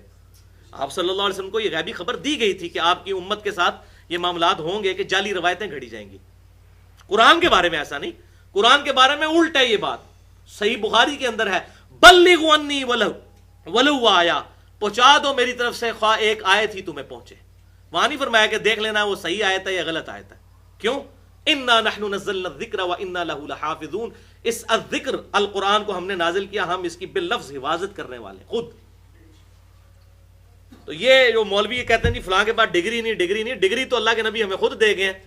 بلغوا عنی ولو آیا, ایک آیت بھی تمہیں پتا ہو تو اگلے تک پہنچا دو. یہ صحیح بخاری میں حدیث ہے. تو ڈگری تو ہمیں مل چکی ہے, مجھے اگر ایک آیت بھی پتا ہے تو میں دوسرے تک سکھاؤں گا. یہ نہیں کہ مجھے بریلوی دیوبندی اہل حدیث یا شیعہ کی ڈگری لینی پڑے گی دعوت و تبلیغ کے لیے. بالکل بات کلیئر ہو گئی. تو الحمدللہ یہ دو کتابیں میں نے تعارف کروا دیا. اور یہ جعلی روایتیں اس قسم کی اسی طریقے سے وہ رفع الیدین پہ بھی بنائی ہوئی ہے کہ جی وہ بت رکھ کے صحابہ آتے تھے تو اس لیے رفع الیدین ہوتا تھا. یہ بالکل اسی لیول کی جعلی روایت فاتحہ خلف الامام پہ بھی گھڑی ہوئی کہ جی جو امام کے پیچھے فاتحہ پڑھے اس کی زبان پہ انگارہ رکھ دو. تو جعلی چیز تو پھر جعلی ہوتی ہے, پکڑی تو جاتی ہے. چور اپنی لنگوٹی تو چھوڑ جاتا ہے کہ عام آدمی کو پتہ چل جاتا ہے یہ تو لنگوٹا ہے.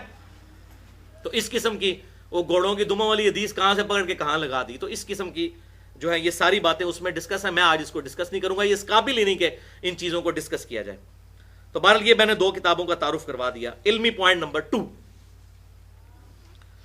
اور وہ ہے بھائیو, اب یہ کڑوی باتیں ہیں خصوصاً ہمارے جو اہل حدیث مکتبہ فکر کے بھائی ہیں ان کے لیے. سورۃ الاعراف کی آیت نمبر 204, بسم اللہ الرحمن الرحیم, جو آج ہمارا درس تھا جس پہ وَإِذَا قُرِئَ الْقُرْآنُ فَاسْتَمِعُوا لَهُ وَأَنصِتُوا لَعَلَّكُمْ تُرْحَمُونَ, اور جب القرآن پڑھا جائے تو اسے متوجہ ہو کر سنا کرو اور خاموشی اختیار کرو تاکہ تم پر رحم کیا جائے. تو تعویل عام کے اعتبار سے یہ آیت واقعی ہی ہر اس جگہ پر لاگو ہوگی جہاں قرآن پڑھا جا رہا ہوگا, چاہے نماز میں ہوگا یا نماز کے باہر. اور یہ میرا اپنا فتویٰ نہیں بلکہ پوری امت کا, محدثین کا اجماع ہے اس بات کے اوپر. اہل سنت کا, اہل تشیع کا, دونوں کا اجماع ہے. اور اس میں یہ جو جعلی باتیں جی یہ مکی آیت تھی جی وہ نماز تو مدینے میں فرض ہوئی, اور بھائی چاہے مکی تھی یا مدنی تھی اس سے تو فرق ہی نہیں پڑتا. یہ تو وہی بات ہے کہ جی یہ آیتیں بتوں کے بارے میں, یہ ادھر نہیں لگ سکتی. یہ وہی لیم ایکسکیوزز, لنگڑے قسم کے ایکسکیوز, لیم ایکسکیوزز. اور یہ دونوں طرف سے ہیں, ادھر سے بھی ہے, یہ کہتے ہیں مکی آیت ہے, وہ کہتے ہیں جناب دیکھیں نا جی قرآن میں حکم ہے قرآن سنو. تو ہم اس لیے فاتحہ نہیں پڑھتے کہ امام کو سن رہے ہوتے ہیں. تو بھائی عشاء کی آخری 2 رکعتوں میں اور مغرب کی آخری رکعت میں اور ظہر اور عصر میں اس وقت تم کون سا قرآن سن رہے ہوتے ہو؟ اس وقت کیا تکلیف ہوتی ہے؟ اس وقت کیوں نہیں سورۃ الفاتحہ پڑھتے؟ تو وہ بھی جعلی بات کر رہے ہوتے ہیں. تو جعلی بات پکڑی جاتی ہے, ادھر بھی جعلی بات ادھر بھی جعلی بات حنفیوں کی طرف سے. وہ جی قرآن میں آیا قرآن پڑھا جائے خاموشی سے سنو. بھائی عشاء کی آخری 2 رکعتوں میں اونچی آواز سے پڑھا جا رہا ہوتا ہے تو اس میں آپ کیوں پھر نہیں پڑھتے؟ ضد پہ اڑے ہوئے ہو. تو یہ سارے ہیں لیم ایکسکیوزز دونوں طرف سے. اسی کانٹیکسٹ میں اب 3 احادیث اور اس کے بعد سلف کا فہم میں بیان کروں گا انشاءاللہ تعالی. فرقہ واریت کی لعنت سے بالا تر ہو کر صحیح مسلم کی پہلی حدیث ہے, انٹرنیشنل نمبرنگ کے مطابق 905 نمبر حدیث صحیح مسلم میں. یہ وہ 3 احادیث میں سے پہلی حدیث, اور اس کے راوی بھی شکر الحمدللہ امام ابو ہریرہ ہے رضی اللہ تعالیٰ عنہ. حضرت ابو ہریرہ تو نہیں جان چھٹنی, کیونکہ صحیح مسلم میں حدیث ہے کہ ابو ہریرہ اور اس کی ماں سے صرف مؤمن ہی محبت کرے گا, منافق نہیں. اس لیے میں رافضیوں کو کہتا ہوں کہ جو تم ابو ہریرہ رضی اللہ تعالیٰ عنہ پر تبرہ کرتے ہو تو تمہاری یہ منافقت کی دلیل ہے. جس طرح مولا علی کے لیے آیا نا صحیح مسلم میں کہ علی سے محبت نہیں رکھے گا مگر مؤمن, اور علی سے بغض نہیں رکھے گا مگر منافق. یہ صحیح مسلم میں انٹرنیشنل نمبر کے مطابق کتاب الایمان میں 240 نمبر حدیث ہے کہ مولا علی سے صرف مومن ہی محبت رکھے گا, منافق ہی ان سے بغض رکھے گا. مولا کا مطلب دلی محبوب, جو حدیث متواترہ ہے من کنت مولاہ فہذا علی مولا, جامع ترمذی میں, مسند امام احمد میں اور کئی کتابوں میں, کہ جس کا جگری یار میں ہوں اس کا جگری یار سیدنا علی ہونے چاہیے. تو مولا علی کی محبت بھی ایمان کا حصہ ہے. یہ اہل سنت کو میں پھکی دیتا ہوں جو ناسبین میں گھسے ہوئے ہیں. اور اہل تشیع کے لیے وہ حدیث وہ بھی صحیح مسلم میں ہے کہ صرف مؤمن ہی ابو ہریرہ اور اس کی ماں سے محبت رکھے گا. الحمدللہ. اور آپ کو پتہ ہے امام ابو ہریرہ کے خلاف حنفیوں نے کتنی کتابیں لکھی ہیں کہ جی ہمارے امام حنیفہ رحمۃ اللہ علیہ امام ابو ہریرہ کی حدیث قبول نہیں کرتے تھے کیونکہ وہ غیر فقیہ صحابی تھے. میں کہتا ہوں کسی کے جاہل ہونے کے لیے کافی ہے کہ وہ کسی صحابی کو کہہ دے کہ وہ غیر فقیہ ہے. اب یہ انہوں نے مشہور کر دیا. واللہ عالم میرا حسن ظن ہے کہ سیدنا امام حنیفہ رحمۃ اللہ علیہ کی یہ جرأت ہی نہیں ہے کہ اس قسم کی بات اپنی زبان پر لے کر آئیں، لیکن انہوں نے منسوب کی ہوئی ہے ان کی طرف بات. تو یہ میں ان کو کہہ رہا ہوں کہ تم بڑے فقیہ ہو اس حوالے سے. تو سیدنا ابو ہریرہ اس حدیث کے راوی ہیں رضی اللہ تعالیٰ عنہ، صحیح مسلم 905 نمبر، اور سیدنا ابو موسیٰ اشعری رضی اللہ تعالیٰ عنہ، دو صحابہ اس کے راوی ہیں کہ آپ صلی اللہ علیہ وسلم نے ارشاد فرمایا کہ جب تم جماعت کی حالت میں ہو اور امام قرات کرے فَإِذَا قَرَأَ فَأَنصِتُوا، تو امام جب قرات کرے تو تم اس وقت خاموشی اختیار کرو. امام قرات کرے تو خاموشی اختیار کرو. یہ حکمیہ وہی جو قرآن میں آیا وَإِذَا قُرِئَ الْقُرْآنُ فَاسْتَمِعُوا لَهُ. تو اب اس حدیث سے یہ پتہ چلا ہے نماز کے بارے میں بھی کہا گیا کہ امام جب قرات کرے تو خاموشی اختیار کرو. لہٰذا اس آیت کی تفسیر خود کر دی، اور شکر ہے سیدنا ابو ہریرہ رضی اللہ تعالیٰ عنہ یہاں پر بھی موجود ہیں تاکہ کوئی یہ نہ کہہ سکے کہ ابو ہریرہ کو تو یہ حدیث ہی نہیں پتا تھی اسی لیے وہ کہتے تھے کہ سختوں میں پڑھ لیا کرو. Point to be noted. اس کے باوجود وہ کہتے تھے امام کے پیچھے پڑھنا ہے لیکن سختوں میں. انہوں نے اس حدیث کا یہ فارم نہیں لیا کہ امام کے پیچھے پڑھنی ہی نہیں فاتحہ. Point to be noted. اب کوئی یہ نہیں کہہ سکتا کہ ابو ہریرہ کو حدیث نہیں پتا چلی تھی کہ بھئی امام پڑھے تو خاموشی اختیار کرو، اس لیے وہ کہتے تھے پیچھے پیچھے پڑھ لیا کرو. تو ان کو تو پتا تھی یہ روایت. تو الحمدللہ حق بالکل واضح ہے. اس دین کی حفاظت کی ذمہ داری اللہ تعالیٰ نے خود لی ہوئی ہے الحمدللہ. دوسری اور تیسری حدیث جامعہ ترمذی میں موجود ہے انٹرنیشنل نمبرنگ کے مطابق 312 اور 313. اور ان دو احادیث پر امام ترمذی رحمۃ اللہ علیہ نے باب کی ہیڈنگ بنائی ہے کہ اگر امام با آواز بلند قرات کرے تو مقتدی قرات نہ کریں. وہی وَإِذَا قُرِئَ الْقُرْآنُ فَاسْتَمِعُوا لَهُ وَأَنصِتُوا لَعَلَّكُمْ تُرْحَمُونَ. امام ترمذی جو امام بخاری کے شاگرد ہیں انہوں نے ان دو اگلی احادیث جو آنے والی ہیں اس پہ اپنا فہم لکھ دیا کہ یہ دو احادیث جہری نمازوں کے بارے میں ہیں. جو نمازیں کون سی ہیں؟ مغرب، عشاء اور فجر. زور اثر کے بارے میں نہیں. اور انہی دو احادیث سے امام مالک نے بھی موقف اڈاپٹ کیا کہ جہری نمازوں میں امام کے پیچھے قرات نہ کی جائے، لیکن ان کا موقف شاذ ہے، یعنی امت کی اکثریت نے اس کو قبول نہیں کیا کیونکہ صحابہ کرام کے فتاوی موجود تھے.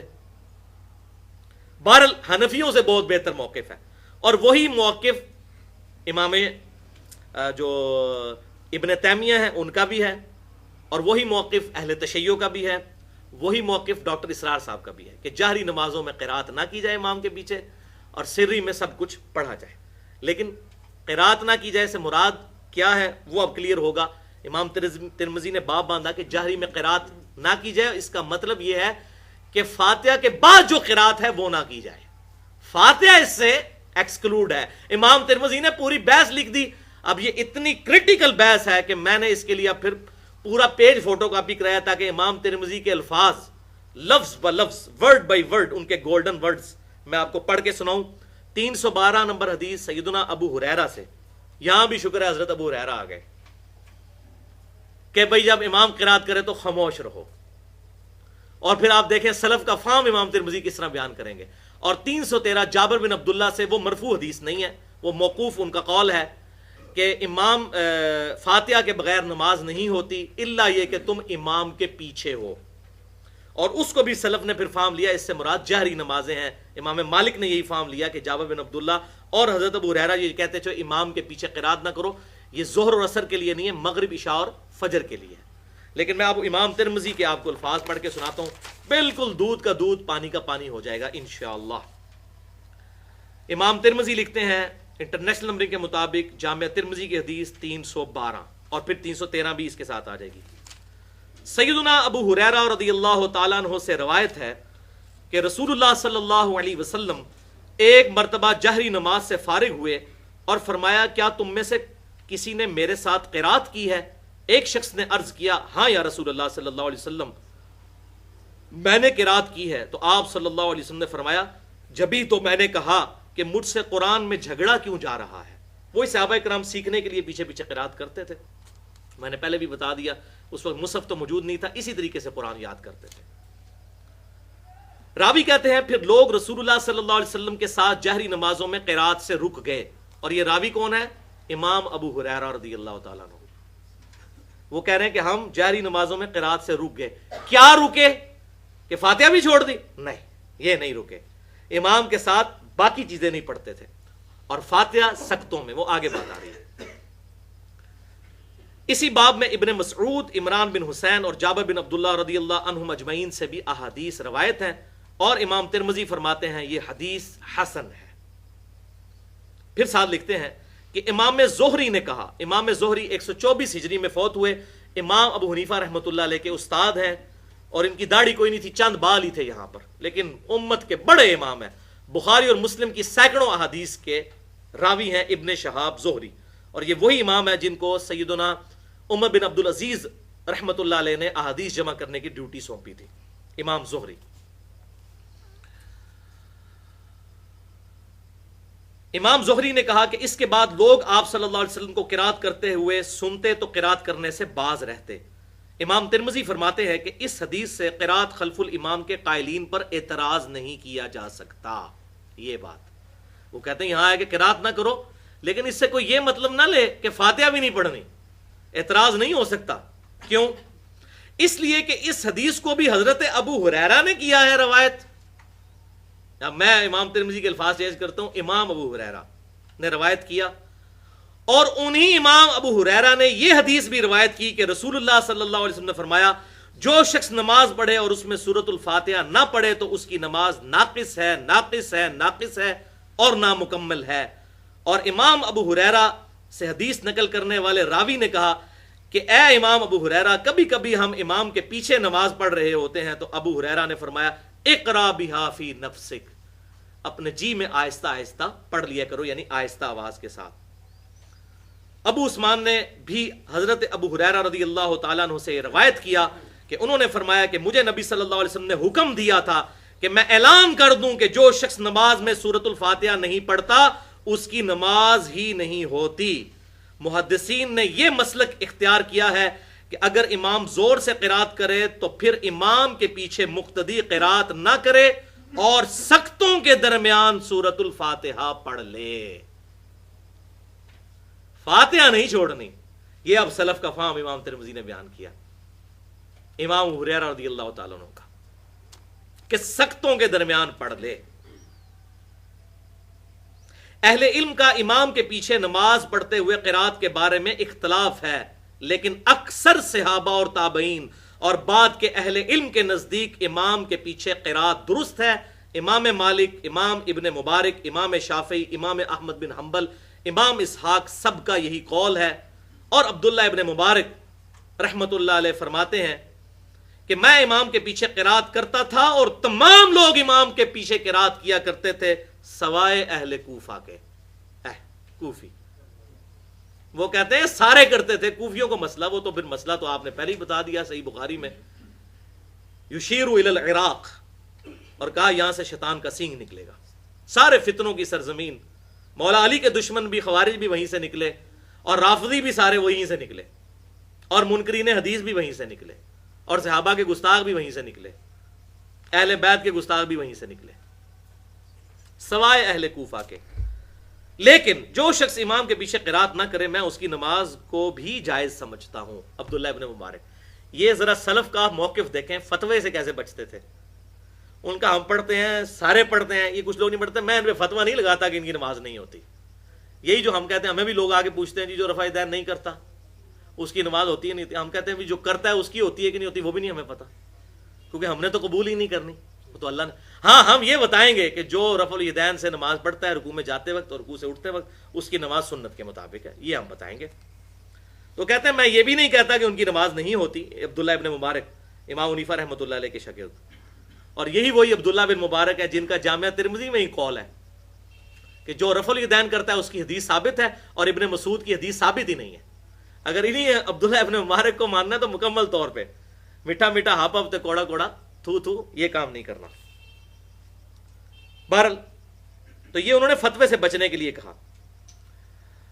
امام ترمذی فرماتے ہیں اہل علم کی ایک جماعت نے سورۃ الفاتحہ کے نہ پڑھنے کے مسئلے میں بڑی شدت سے کام لیا ہے اور کہا کہ سورۃ الفاتحہ کے بغیر نماز نہیں ہوتی، چاہے اکیلا ہو یا امام کے پیچھے. وہ آگے آ جائے گا، یہ امام بخاری اس سے مراد ہیں ان کے استاد. اور انہوں نے عبادہ بن صامت رضی اللہ تعالیٰ عنہ کی روایت سے استدلال کیا ہے کہ عبادہ بن صامت رضی اللہ تعالیٰ عنہ نے نبی صلی اللہ علیہ وسلم کی وفات کے بعد امام کے پیچھے سورہ فاتحہ پڑھی، جو میں حدیث پہلے بیان کر چکا، سنن نبی داؤد 824، حضور کی وفات کے بعد.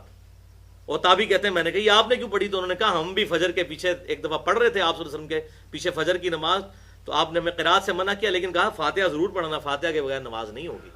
تو امام ترمذی کہتے ہیں کہ جو فاتحہ پڑھتے ہیں وہ عبادہ ابن صامت کی وہ بات لیتے ہیں کہ وہ حضور کی وفات کے بعد بھی یہ کام کرتے تھے، مراد یہ کہ حدیث منسوخ نہیں ہوئی.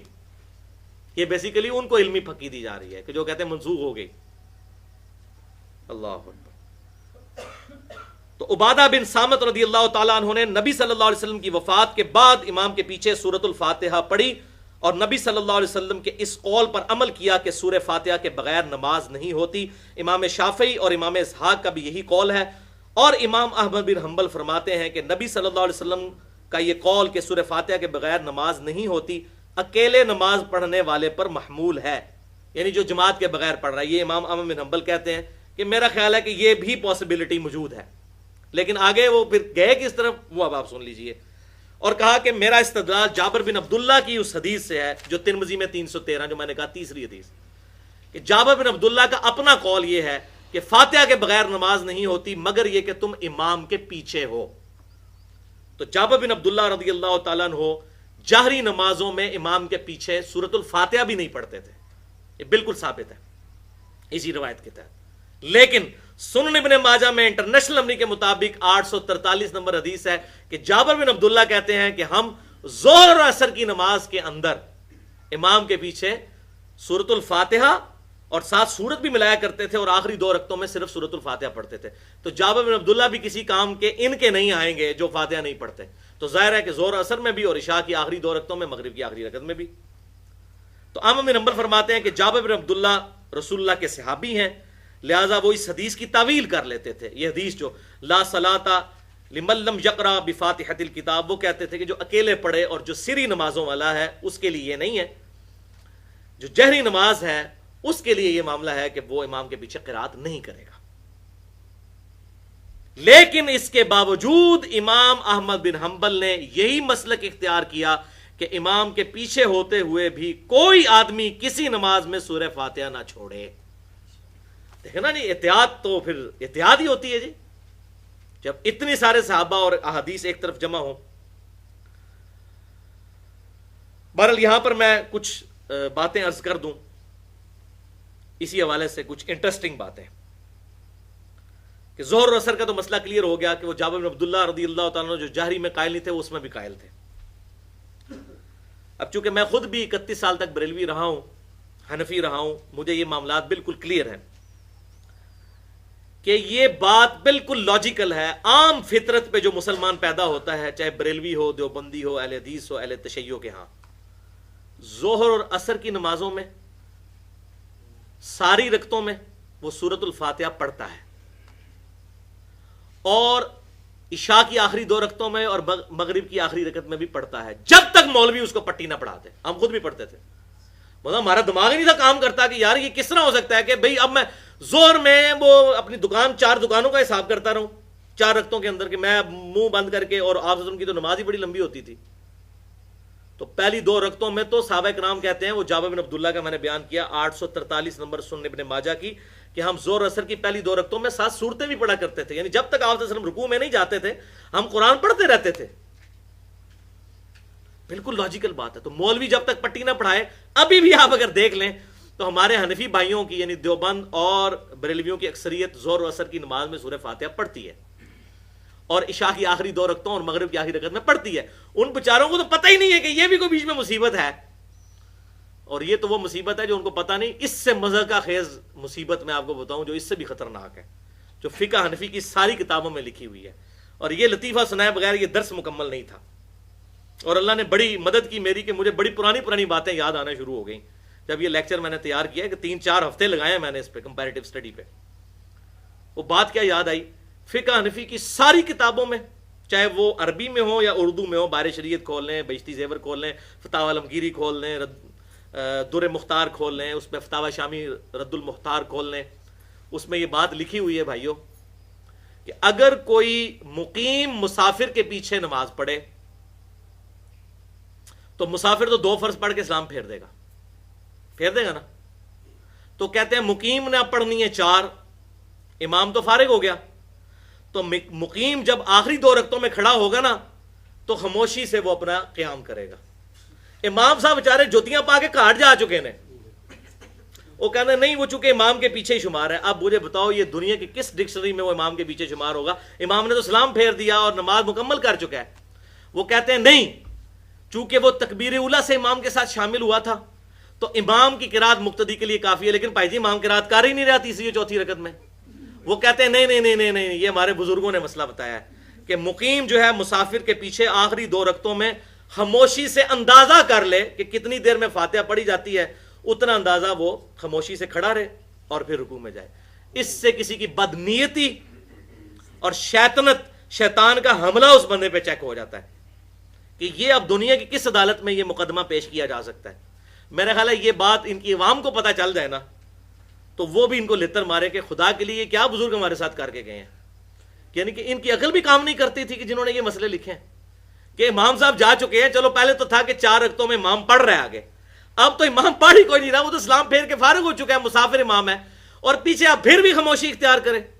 وَلِعَوْذُ بِاللَّهِ تَعَالَى. بس دعا کریں گے کسی کا گیئر الٹا نہ لگے، ورنہ جو ایکسیلیٹر پہ پاؤں رکھے گا گاڑی اتنی پیچھے جائے گی. اب یہ گیئر الٹا لگ چکا ہوا اصل میں، تو جتنا ایکسیلیٹر دبائیں گے گاڑی آگے نہیں جانی، پیچھے ہی جانی ہے.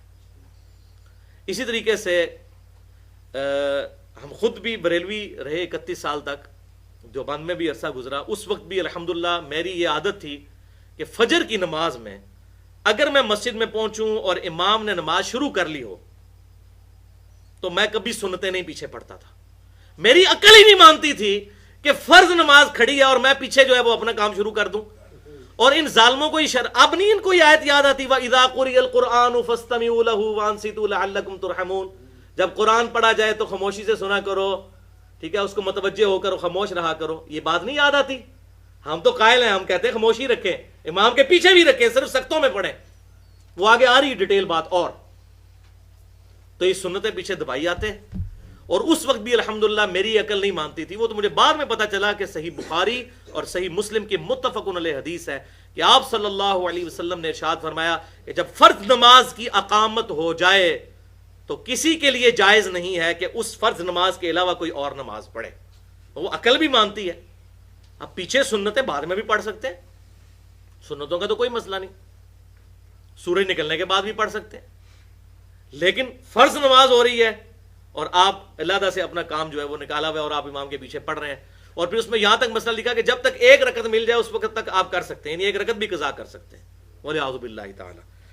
تو یہ وہ معاملہ تھا، میں نے کہا یہاں پر میں کلیئر کر دوں. لہٰذا 2 صحابہ سیدنا عبادہ ابن صامت رضی اللہ تعالیٰ عنہ، یہ بھی اس حدیث کے راوی جو بخاری اور مسلم میں ہے، لا صلاۃ لمن لم یقرأ بفاتحۃ الکتاب، اس کی نماز ہی نہیں جو سورۃ الفاتحہ نہیں پڑھتا. اور دوسری حدیث جو صحیح مسلم میں سیدنا ابو ہریرہ، دوسرے راوی وہ امام عبادہ بن صامت اور امام ابو ہریرہ رضی اللہ تعالی عنہما، دونوں اس حدیث کے راوی ہیں کہ فاتحہ کے بغیر نماز نہیں ہوتی، نہ تمام ہے نہ مکمل ہے، ناقص ہے. دونوں الحمدللہ حضور صلی اللہ علیہ وسلم کی وفات کے بعد بھی سورۃ الفاتحہ خود بھی پڑھتے تھے اور اس کی تلقین بھی کیا کرتے تھے. لہٰذا اب یہ معاملہ سختوں والا بھی میں ذرا کلیئر کر دوں کھول کر. امام بخاری کی کتاب جز القراء سے ورڈ بائی ورڈ امام بخاری کے میں الفاظ بیان کرنے لگا ہوں، خصوصاً ہمارے اہل حدیث بھائیوں کے لیے، کیونکہ وہ بھی اس میں الا ماشاء اللہ غلطی کا شکار ہے. جز القراء حدیث نمبر ہے 36. امام بخاری رحمۃ اللہ علیہ حدیث لے کر آئے سیدنا ابو ہریرہ رضی اللہ تعالیٰ عنہ کا قول کہ ہم آپ صلی اللہ علیہ وسلم کے پیچھے جب نماز پڑھتے تو آپ صلی اللہ علیہ وسلم نماز میں سکتہ فرمایا کرتے تھے. 2 سکتے، ایک فاتحہ سے پہلے اور ایک رکوع میں جانے سے پہلے، لیکن یہ پہلی رکعت میں. دوسری رکعت ڈائریکٹ فاتحہ سے شروع کرتے تھے، رکوع سے پہلے والا سجدہ اس میں ہوتا تھا۔ تو اب امام بخاری کے ذرا کامنٹ سنیں اسی حدیث نمبر 36 کے تحت۔ وہ کہتے ہیں ابو سلمہ بن عبد الرحمن تابعی، میمون بن مہران تابعی اور سعید بن جبیر تابعی رحمہم اللہ اجمعین۔ سعید ابن جبیر کے تو کیا کہنے، الحمدللہ شیعان علی میں سے تھے اور مخالفین بنو امیہ تھے، اور یہ وہی ہیں جن کو حجاج ابن یوسف نے اپنے دربار میں قتل کروایا تھا، اور بعد میں کسی نے خواب میں دیکھا تو حجاج ابن یوسف نے کہا کہ باقی لوگوں کے قتل کے بدلے میں تو مجھے ایک دفعہ قتل کیا گیا، لیکن سعید ابن جبیر کے قتل کے بدلے میں اللہ تعالیٰ روزانہ مجھے قتل کرتا ہے، جو میں نے اس نیک انسان کو قتل کیا۔ اور عبداللہ ابن عباس کے سب سے بڑے شاگرد، بخاری اور مسلم کی درجنوں احادیث کے راوی سعید ابن جبیر رضی رحمت اللہ علیہ، رضی اللہ عنہ بھی کہہ سکتے ہیں، علیہ السلام بھی کہہ سکتے ہیں، الحمدللہ۔ یہ 3 تابعی کا امام بخاری لکھ کے کہتے ہیں، اور دیگر اسلاف رحمہم اللہ سختوں میں قرات کے قائل تھے، سختوں میں، جب امام خاموش ہوتا ہے، اور ان کی دلیل یہی حدیث ہوا کرتی تھی کہ لا صلاۃ لمن لم یقرأ بفاتحۃ الکتاب، کہ اس کی نماز ہی نہیں ہے جو سورۃ الفاتحہ نہیں پڑھتا۔ پھر جب امام قرات کرتا تو وہ خاموش ہو جایا کرتے تاکہ اللہ تعالیٰ کے ارشاد پر عمل ہو۔ یہ امام بخاری کہہ رہے ہیں، میں نہیں کہہ رہا۔ تو کہتے ہو جی مکی آیت ہے، امام بخاری نے نہیں پتا ہے مکی آیت ہے، امام بخاری کہہ رہے ہیں تاکہ اس حدیث پر بھی عمل ہو اور اس آیت پہ بھی۔ فَاسْتَمِعُوا لَهُ وَأَنصِتُوا، سورۃ الاعراف آیت نمبر 204، کہ جب قرآن پڑھا جائے تو اس وقت اس کو سنا کرو اور خاموشی اختیار کرو، اور رسول اللہ صلی اللہ علیہ وسلم کے حکم پر بھی عمل ہو جائے، کیونکہ مَن يُطِعِ الرَّسُولَ فَقَدْ أَطَاعَ اللَّهَ۔ امام بخاری نے وہ آیت لکھ دی سورۃ النساء کی آیت نمبر 80، کہ جس نے رسول اللہ صلی اللہ علیہ وسلم کا حکم مانا گویا اس نے اللہ کا حکم مانا۔ وہ کہتے ہیں یہ جو ہمیں کہتے ہیں نا جی وہ قرآن اور حدیث ٹکرا رہے ہیں، وہ کہہ رہے ہیں کوئی نہیں ٹکرا رہے، قرآن پر بھی عمل کریں گے کہ امام جب تلاوت کرے گا ہم خاموشی اختیار کریں گے، اس کے سختوں میں پڑھیں گے، حدیث پر بھی عمل کریں گے۔ اور پھر امام بخاری رحمۃ اللہ علیہ نے بڑی سخت بات کی، جو لوگ سورۃ الفاتحہ نہیں امام کے پیچھے پڑھتے، انہوں نے پھر سورۃ النساء کی آیت نمبر 115 بھی ساتھ لکھ دی، جس کے کانٹیکسٹ میں نے مسئلہ نمبر 31 ریکارڈ کروایا تھا، اجماع کی حجیت والا، کہ جو کوئی رسول اللہ کی مخالفت کرتا ہے بعد اس کے کہ اس پر حق واضح ہو چکا ہے، یعنی رسول اللہ کی مخالفت کیا، امام بخاری یہ بتانے چاہ رہے ہیں کہ آپ صلی اللہ علیہ وسلم نے کیا فرمایا تھا، لا صلاۃ لمن لم یقرأ بفاتحۃ الکتاب، تو سورۃ الفاتحہ نہ پڑھنا رسول اللہ کی مخالفت ہے، بعد اس کے کہ اس پر حق کھل چکا اور مومنین کے راستے کو چھوڑ دیتا ہے، یعنی کس کے، صحابہ کرام علیہم رضوان کے۔ تو پھر وہ جس گمراہی میں سرگرداں ہیں ہم اسی گمراہی میں اسے رہنے دیں گے، اور آخرت میں اسے آگ کا مزہ چکھائیں گے، دوزخ کی آگ کا، وَلِعَاذُ بِاللَّهِ تَعَالَى۔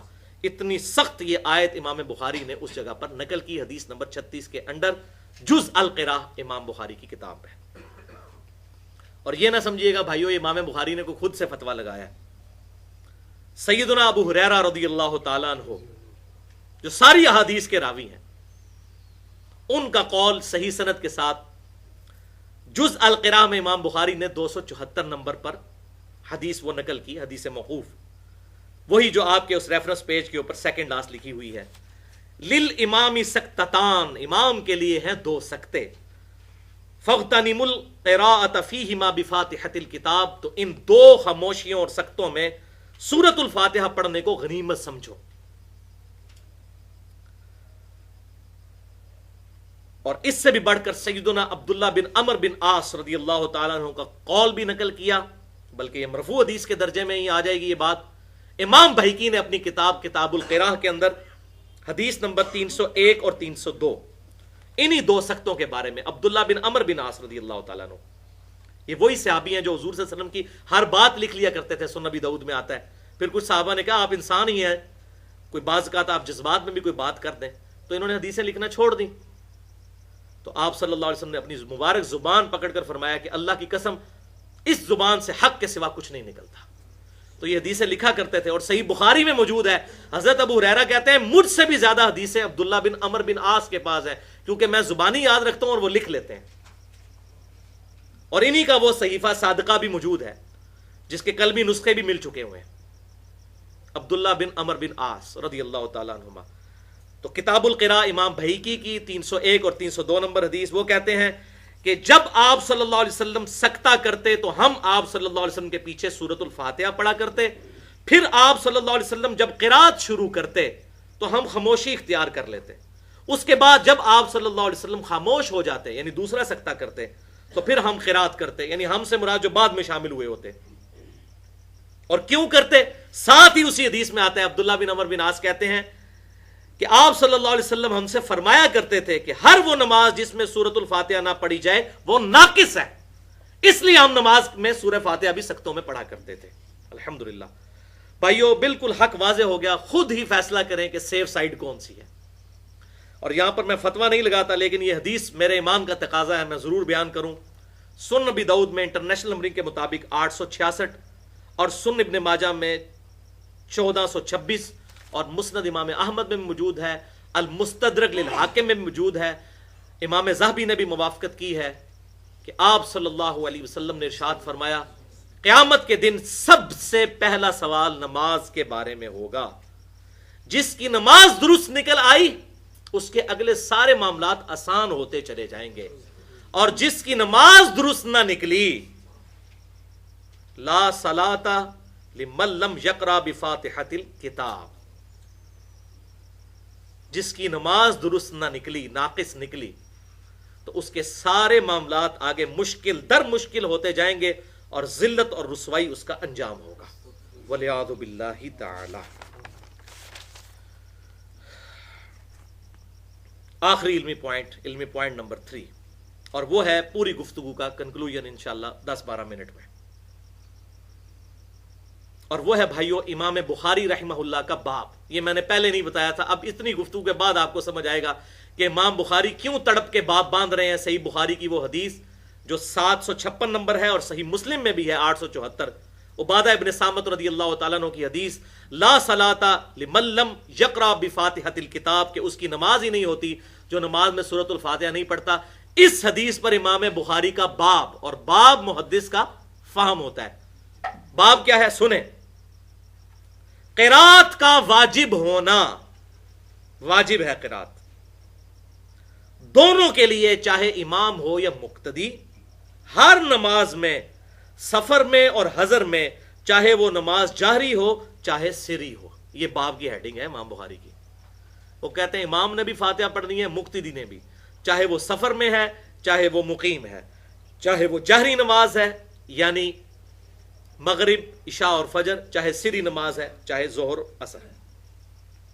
لیکن جہری نمازوں میں سکتات کرنے ہوں گے، وہ میں پہلے بیان کر چکا، لہٰذا مجھے یہ بات کہنے میں کوئی عار نہیں ہے کہ اس معاملے میں ہمارے اہل سنت میں سے ہی ایک گروہ، جس کو میں کچھ غلطیوں کے ساتھ اہل سنت میں ہی شمار کرتا ہوں، اگرچہ وہ ہم پہ فتوے لگاتے ہیں لیکن اب ان میں کافی ٹالریشن آ چکی ہے، ٹالرنس، جماعت المسلمین والے، ان کا موقف الحمدللہ حق پر مبنی ہے۔ اس معاملے میں حنفی ایک ایکسٹریم کو جا چکے ہیں اور اہل حدیث دوسری ایکسٹریم کو، لیکن سارے اہل حدیث نہیں، اہل حق بھی موجود ہیں علماء عرب میں بھی اور پاکستان میں بھی، میں آگے بتا بھی دیتا ہوں اسی کنکلوژن کے اندر، کہ جماعت المسلمین والوں کا موقف درست ہے کہ وَإِذَا قُرِئَ الْقُرْآنُ فَاسْتَمِعُوا لَهُ وَأَنصِتُوا لَعَلَّكُمْ تُرْحَمُونَ۔ اس آیت کا فہم سلف نے یہی لیا ہے کہ جہری نمازوں میں امام کے پیچھے فاتحہ نہیں پڑھنی بلند آواز کے ساتھ، مگر سکتوں کے اندر، اور سرن میں تو مسئلہ ہی نہیں، اور اس میں آپ نے سورت بھی پڑھنی ہے۔ اور یہ معاملہ کو بھائیو آج نہیں بگڑا، یہ بہت پہلے کا معاملہ بگڑا ہوا ہے، تابعین کے دور سے۔ اب وہ آ جائیے تابعین کا فتویٰ، اسی تابعی کا جس کا میں نے تعارف کروایا، سعید ابن جبیر، سیدنا عبداللہ ابن عباس رضی اللہ تعالی عنہما کے شاگرد اور جلیل القدر تابعی، ہزاروں احادیث کے وہ راوی، سعید ابن جبیر کا فتویٰ ہے، میرے پہ کسی نے غصہ نہیں کھانا، اب آ رہی ہے ذرا کڑوی بات، مجھ پہ کوئی غصہ نہ کھائے۔ حدیث نمبر 34 جز القراء میں امام بخاری نے لی ہے، میں نے نہیں نقل کی، امام بخاری، اور یہ صحیح سند کے ساتھ ہے۔ اور شکر الحمدللہ شیخ زبیر علی زئی رحمہ اللہ کا ترجمہ اور حکم لگ کے امام بخاری کی جز القرا مارکیٹ میں آ چکی ہے مکتبہ اسلامیہ کی، انہوں نے بھی اس پر صحیح سند کا حکم لگایا ہے، لہذا کوئی مسئلہ نہیں ہے اس کے اندر۔ اب یہ میں لفظ ب لفظ امام بخاری نے جو الفاظ سعید ابن جبیر کے نقل کیے وہ پڑھنے لگا ہوں دل کو تھام کے۔ عبداللہ بن عثمان تبع تابعی کہتے ہیں کہ میں نے سعید ابن جبیر تابعی رحمہ اللہ سے پوچھا کیا میں امام کے پیچھے قرات کیا کروں؟ فرمایا ہاں، اگرچہ تو اس کی قرات سن رہا ہو تب بھی پیچھے قرات کیا کر۔ یعنی امام جہری نماز میں قرات کر رہا ہے اور تجھے آواز آ رہی ہے تب بھی تو نے پیچھے قرات کرنی ہے، لیکن اس سے یہ ثابت نہیں ہوتا کہ آپ نے پیچھے پیچھے کرنی ہے۔ اگلی بات وہ فتویٰ لگانے لگے ہیں، وہ جناب اگر بڑی کوڑی گولی آن لگی ہے بیٹا، اس لیے کہ آج کل کے امام مسجدوں نے ایسی بدعت نکال لی ہے۔ کیا نکال لی ہے؟ بدعت، جو سلف سے ثابت نہیں۔ ہمارے سلف تو، اب تابعی کا سلف کون ہوگا؟ صحابی، ٹھیک ہے، اس سے کم تو نہیں ہوگا سلف۔ سلف کہتے ہیں جو پہلے گزر چکا، جیسے یہ سلفی اہل حدیث کہلواتے ہیں، لیکن سلفی تب ہوں گے جب سلف پہ عمل بھی کریں گے۔ خالی اہل سنت یا سلفی کہلا لینے سے، اہل حدیث کہلا لینے سے تو وہ اسی طرح ہی ہے نا، جیسے میں سب کو کہتا ہوں کہ وہ بریلوی دیوبندی اہل حدیث سب اپنے آپ کو اہل سنت کہتے ہیں، تو روح افزا کی بوتل کے اندر شراب ڈلی اور باہر روح افزا لکھا ہو تو وہ اس طریقے سے روح افزا تو نہیں بن جائے گا، جامع شیری بھی نہیں بنے گا، نہ نورس بن جائے گا، وہ اندر جو ہے وہی رہے گا۔ تو سیدنا سعید بن جبیر کہتے ہیں بیٹا آج کل کے امام مسجدوں نے، تو آج کل کے بھی امام مسجد وہی انہی کی اولاد ہیں، ایسی بدعت نکالی ہے جو سلف سے ثابت نہیں۔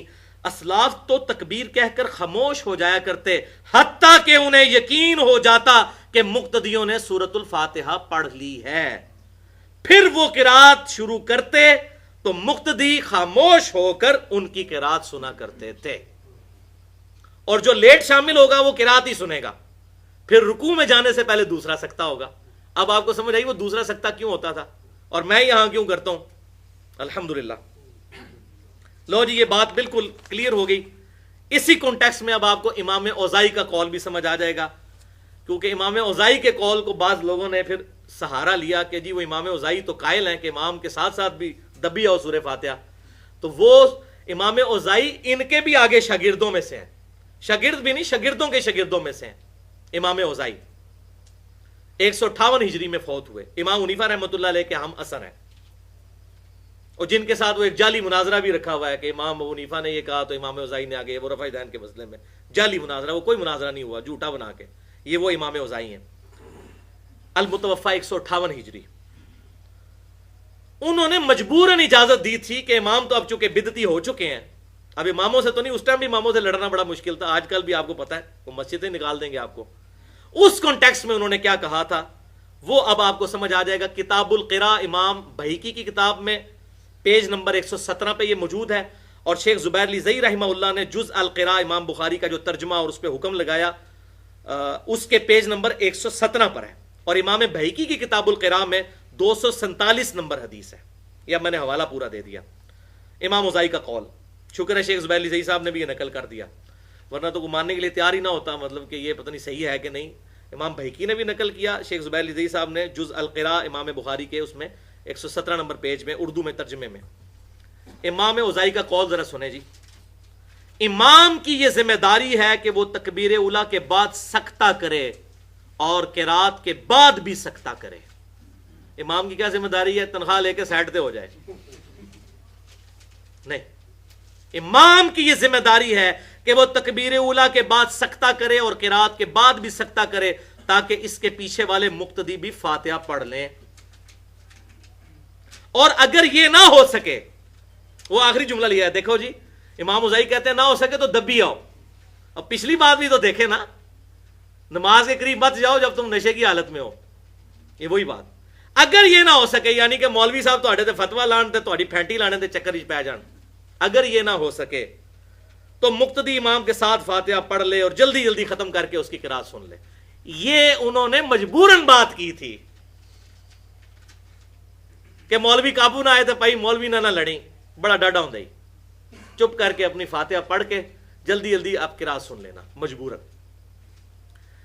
سعید ابن جبیر کا تو میں نے بتا دیا، انہوں نے کہا تو یہ امام ہی بدعتی ہیں، لیکن اب اس کا یہ رزلٹ بھی نہیں نکالنا چاہیے کہ بدعتی امام کے پیچھے نماز ہی نہیں ہوتی۔ اب اس معاملے میں جماعت المسلمین والے پھر ایکسٹریم پہ چلے گئے، انہوں نے کہا ان کے پیچھے نماز ہی نہیں ہوتی، یہ بدعتی ہیں، تو یہ بالکل مسئلہ غلط ہے۔ بدعتی امام کے حوالے سے 2 حدیثیں زبانی یاد کر لیں، ہر مسلمان کو، یہ بخاری میں ہیں دونوں حدیثیں، اور یہ میں کہتا ہوں مولویوں کو بخار چڑھانے والی حدیثیں ہیں، 694 اور 695 نمبر نوٹ کر لیں انٹرنیشنل نمبر کے مطابق، صحیح بخاری میں 694 نمبر حدیث ہے۔ امام کائنات صلی اللہ علیہ وسلم نے ارشاد فرمایا، اور الحمدللہ اس کے راوی بھی امام ابو ہریرہ ہے رضی اللہ تعالیٰ عنہ، امام ابو ہریرہ رضی اللہ تعالیٰ عنہ، وہ کہتے ہیں کہ امام اگر ٹھیک نماز پڑھائے، آپ صلی اللہ علیہ وسلم نے فرمایا، تو تجھے نماز کا ثواب ملے گا، اور اگر امام نے غلط نماز پڑھائی تو اس کی غلطی کا وبال اسی پر ہوگا، تجھے ثواب پورا ملے گا۔ اللہ اکبر کبیرہ والحمد للہ کثیرہ وسبحان اللہ بکرۃ واصیلا۔ مجھے اکثر لوگ پوچھ رہے ہوتے ہیں جی وہ بریلوی دیوبندی رفع الیدین نہیں کرتے ہیں تو نماز ہی غلط پڑھ رہے ہوتے ہیں، تو آپ صلی اللہ علیہ وسلم نے پہلے ہی فرما دیا ہے کہ اگر امام غلط نماز پڑھا رہا ہے اس کی غلطی کا وبال اس پر ہوگا، تجھے ثواب پورا مل جائے گا۔ حضور تو پوری امت کے نبی ہیں، حضور کو پتا تھا کیا مصیبت امت پہ ٹوٹنے والی ہے، لیکن یہ آپ نے آج تک حدیث سنی تھی کبھی؟ یہ میں نے دریافت کی ہے صحیح بخاری کے اندر سے، مگر کوئی ڈبکی نہیں ماری اس میں، صحیح بخاری میں نماز کے چیپٹر میں 694 نمبر۔ لیکن یہ مولویوں کی پیٹ پہ لات پڑتی تھی، انہوں نے کہا یہ روایت لوگوں کو پتہ چل گئی تو لو جی ہماری ڈیڑھ اینٹ کی جو لادہ لادہ مسجدیں بنی ہوئی ہیں تو ختم ہو جائیں گی، سارے لوگ کہیں گے جتنا ٹائم ہو جی نماز پڑھ لو۔ یہ سمجھے مولوی بہت سمجھدار ہے اس مسئلے میں۔ بہرحال، اور 695 نمبر، سیدنا و مولانا خلیفۃ المسلمین امیر المؤمنین مولا عثمان ابن عفان رضی اللہ تعالی عنہ، ان کا فتویٰ امام بخاری لے ہیں اس کے بعد، اور قربان جاؤں امام بخاری نے اس فتوے کے اوپر، اس حدیث کے اوپر عثمان ابن عفان کی، صحیح بخاری میں باب باندھ دیا ہے بدعتی اور باغی کے پیچھے نماز پڑھنے کا حکم، کہ بدعتی کے پیچھے بھی نماز پڑھیں گے اور باغی کے پیچھے بھی پڑھیں گے۔ اور پہلے قول لے کر آئے اوپر کہ حسن بصری فرماتے ہیں، تابعی 70 صحابہ کے شاگرد، کہ بدعتی امام کے پیچھے نماز پڑھ لے اس کی بدعت کا وبال اسی پر ہوگا۔ اللہ اکبر کبیرہ۔ اور بھائی تسی تو ویسے ہی ٹینشن نہ لیا کرو، آپ تو سورہ فاتحہ امام کے پیچھے پڑھ رہے ہوتے ہیں، آپ کو کیا ٹینشن ہے؟ آپ تو اپنے رب اور اپنے درمیان جو نماز والا معاملہ ہے وہ تو تعلق قائم ہے، نصفہا لی، آدھی میرے لیے آدھی میرے بندے کے لیے۔ جو فاتحہ نہیں پڑھتے ان کی ٹینشنیں ہیں، جو فاتحہ پڑھ رہے ہیں تو کسی کے پیچھے بھی پڑھ رہے ہیں اپنے رب سے، تو ان کا تعلق قائم ہے۔ تو 695 نمبر صحیح بخاری میں حسن بصری کا قول لے کر آئے، اس کے بعد حدیث لے کر آئے کہ سیدنا عثمان غنی رضی اللہ تعالیٰ عنہ سے صحابہ نے آ کے پوچھا کہ اے امیر المومنین، ہمارے امام تو آپ ہیں، اور فتنوں کا امام مسجدوں پر قابض ہے، مسجد نبوی پر قابض ہے، اور وہ ہماری امامت کرواتا ہے۔ فتنوں کا امام وہ باغی جو سیدنا عثمان کو شہید کرنے کے لیے وہاں پر آئے ہوئے تھے، اس وقت تو ارادہ نہیں تھا شہید کرنے کا، لیکن بعد میں وہ پھر انہوں نے مسلمان تھے۔ اور میں کہتا ہوں اس سے بڑی کیا بدعت ہوگی کہ خلیفۃ المسلمین کی شہادت پہ کوئی اتر آئے اور اس کو گھیر لے۔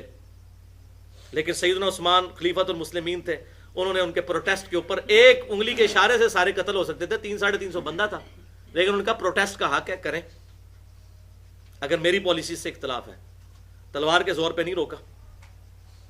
تو صحابہ نے کہا کہ امیر المومنین امام تو آپ ہیں ہمارے، نماز ہمیں یہ فتنہ گر امام پڑھاتا ہے، کیا ہم اس کے پیچھے نماز پڑھ لیا کریں؟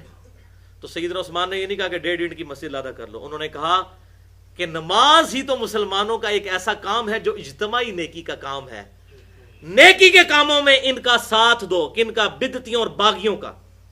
اور اس سے بڑی بدعت کیا ہوگی کہ صحابہ کرام علیہم رضوان خلیفۃ المسلمین حضور صلی اللہ علیہ وسلم کے داماد کے خلاف کھڑے ہو جانا، سیدنا عثمان غنی رضی اللہ تعالیٰ عنہ کے خلاف، اس سے بڑی کیا بدعت ہوگی؟ ان کی نماز پڑھو ان کے پیچھے، اور برائی میں ان سے الگ رہو، برائی کا وبال، وَتَعَاوَنُوا عَلَى الْبِرِّ وَالتَّقْوَىٰ وَلَا تَعَاوَنُوا عَلَى الْإِثْمِ وَالْعُدْوَانِ۔ معاملہ بالکل قریب۔ اب یہ دیکھیں جو سنن ابی داؤد اور ترمذی اور ابن ماجہ میں حدیث ہے، علیکم بسنتی وسنت الخلفاء الراشدین المہدیین، تم پر میری سنت اور میرے خلفاء راشدین کی سنت لازم ہے۔ وہ حدیث پوری اسی طرح ہے کہ میرے بعد تم بہت اختلاف دیکھو گے تو میرے خلفاء راشدین کو لازم پکڑ لینا، میری سنت کو اور ان کی سنت کو۔ تو اس معاملے میں آپ صلی اللہ علیہ وسلم خود انڈورس کر کے گئے ہیں. اگر کوئی جی حضرت عثمان کا فتویٰ میں نہیں مانتا، سارے صحابہ کا اجماع ہوا ہے اس فتوے پہ، وہ نماز پڑھتے تھے ان کے پیچھے. تو الحمدللہ، بلکہ سنن کبریٰ البیہقی میں موجود ہے عبداللہ بن عمر رضی اللہ تعالیٰ عنہ، اتنے متقی صحابی جن کے بارے میں بخاری اور مسلم میں رجل صالح، وہ کہتے تھے جب تک خوارج کی مسجدوں سے حی علی الصلاح حی علی الفلاح کی آوازیں آئیں گی ہم ان کے پیچھے نمازیں بھی پڑھیں گے اور یہ ہمیں سلام کریں گے، ہم سلام کا جواب بھی دیں گے، لیکن جب یہ ہمیں کہیں گے کہ ہم مسلمان بھائیوں کو قتل کریں پھر ہم ان کا ساتھ نہیں دیں گے. تو عبداللہ بن عمر خوارج کے پیچھے بھی نماز پڑھ لیتے تھے اور خوارج صحابہ کو کافر کہتے تھے. مولا علی کو کافر کہتے تھے خوارج، نعوذ باللہ من ذالک. اور مولا علی نے ان کے جنازے بھی پڑھائے ہیں، ان کو مسلمان ٹریٹ کیا ہے، کہا بھائی تھے میرے بگوڑے ہو گئے. یہ ہے فتنوں کا دروازہ اور فتویٰ کا اور کفریہ اور یہ اس طرح کی تکفیری سوچ کو ختم کرنا خلفائے راشدین کا. الحمدللہ. بہرحال اس حوالے سے میری گفتگو ہے مسئلہ نمبر 75B، بدعت سے متعلق 5 اشکالات کا تحقیقی جائزہ اور بدعتی امام کے پیچھے نماز کا مسئلہ. اس میں نے ڈیٹیل کے ساتھ یہ بات الحمدللہ بیان کی ہے. لہٰذا اب یہ پوری تھیم پتہ چل گئی کہ سختوں میں پڑھنا ہے. اسی سے اجتہاداً بھی یہ مسئلہ نکلے گا، کیونکہ تھیم کو آپ فالو کریں کہ جب امام پڑھ رہا ہو اس وقت آپ نہ پڑھیں. اس پہ الحمدللہ ہمارے اہل حدیث بھائی کی اکثریت عمل بھی کرتی ہے، کیونکہ آج ان کی سختی آئی ہوئی ہے تو جو ان کی صحیح بات ہے اس پہ میں ان کو سپورٹ کروں گا. اس بات پر یہ اجتہاداً مسئلہ جو مسند امام احمد میں انٹرنیشنل نمبرنگ کے مطابق 26,513 نمبر حدیث ہے، جلد 6 اور صفحہ 288 پر، کہ آپ صلی اللہ علیہ وسلم سورۃ الفاتحہ کی ہر آیت پر وقفہ کرتے تھے اور ہر آیت ٹھہر ٹھہر کر پڑھتے تھے، جس طرح میں بھی پڑھتا ہوں. اب اگر آپ وقفہ کریں گے اور ٹھہر کر پڑھیں گے تو چھوٹا سا آپ کو بیچ میں سکتہ مل جائے گا، اس میں آپ ساتھ ساتھ سورۃ الفاتحہ پڑھ سکتے ہیں. یہ اجتہاداً مسئلہ نکل رہا ہے. افضل تو وہی ہے، لیکن یہ مسئلہ بھی اجتہاداً جواز کی حد تک نکلتا ہے. تو ساتھ ساتھ سورۃ الفاتحہ پڑھے، لیکن ان چھوٹے چھوٹے سکتوں میں. اور آپ جو نماز محمدی والا میرا جو لیکچر ہے صلی اللہ علیہ وسلم، اس میں بھی کلپ موجود ہے اور اس کے علاوہ بھی نماز کے کچھ کلپ اپلوڈ ہوئے ہیں. اس میں نے یہ سارا معاملہ کر کے بھی پریکٹیکلی کر کے دکھایا کہ ان وقفوں میں کیسے سورۃ الفاتحہ پڑھی جائے. الحمدللہ ہم تو سارے سکتے کرتے ہیں، رکوع سے پہلے والا بھی کرتے ہیں. آپ سب کو اس حوالے سے یہ بات پتہ ہے. الحمدللہ رب العالمین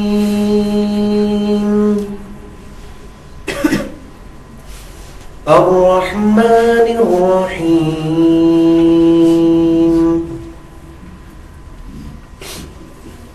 مالک یوم الدین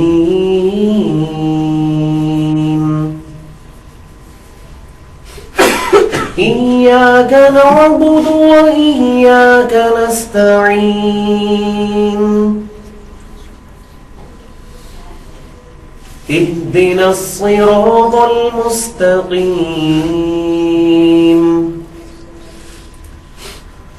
صراط الذين أنعمت عليهم غير المغضوب عليهم ولا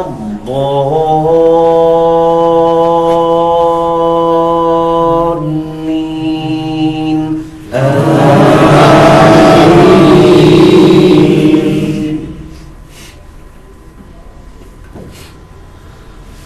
قل يا أيها الكافرون لا أعبد ما تعبدون ولا أنتم عابدون ما أعبد ولا أنا عابد ما عبدتم ولا أنتم عابدون ما أعبد لكم دينكم ولي دين.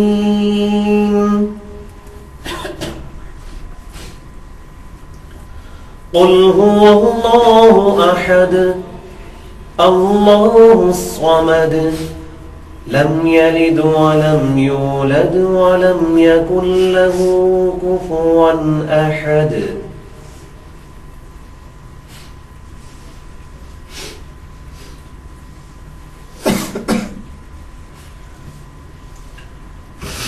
الله أكبر.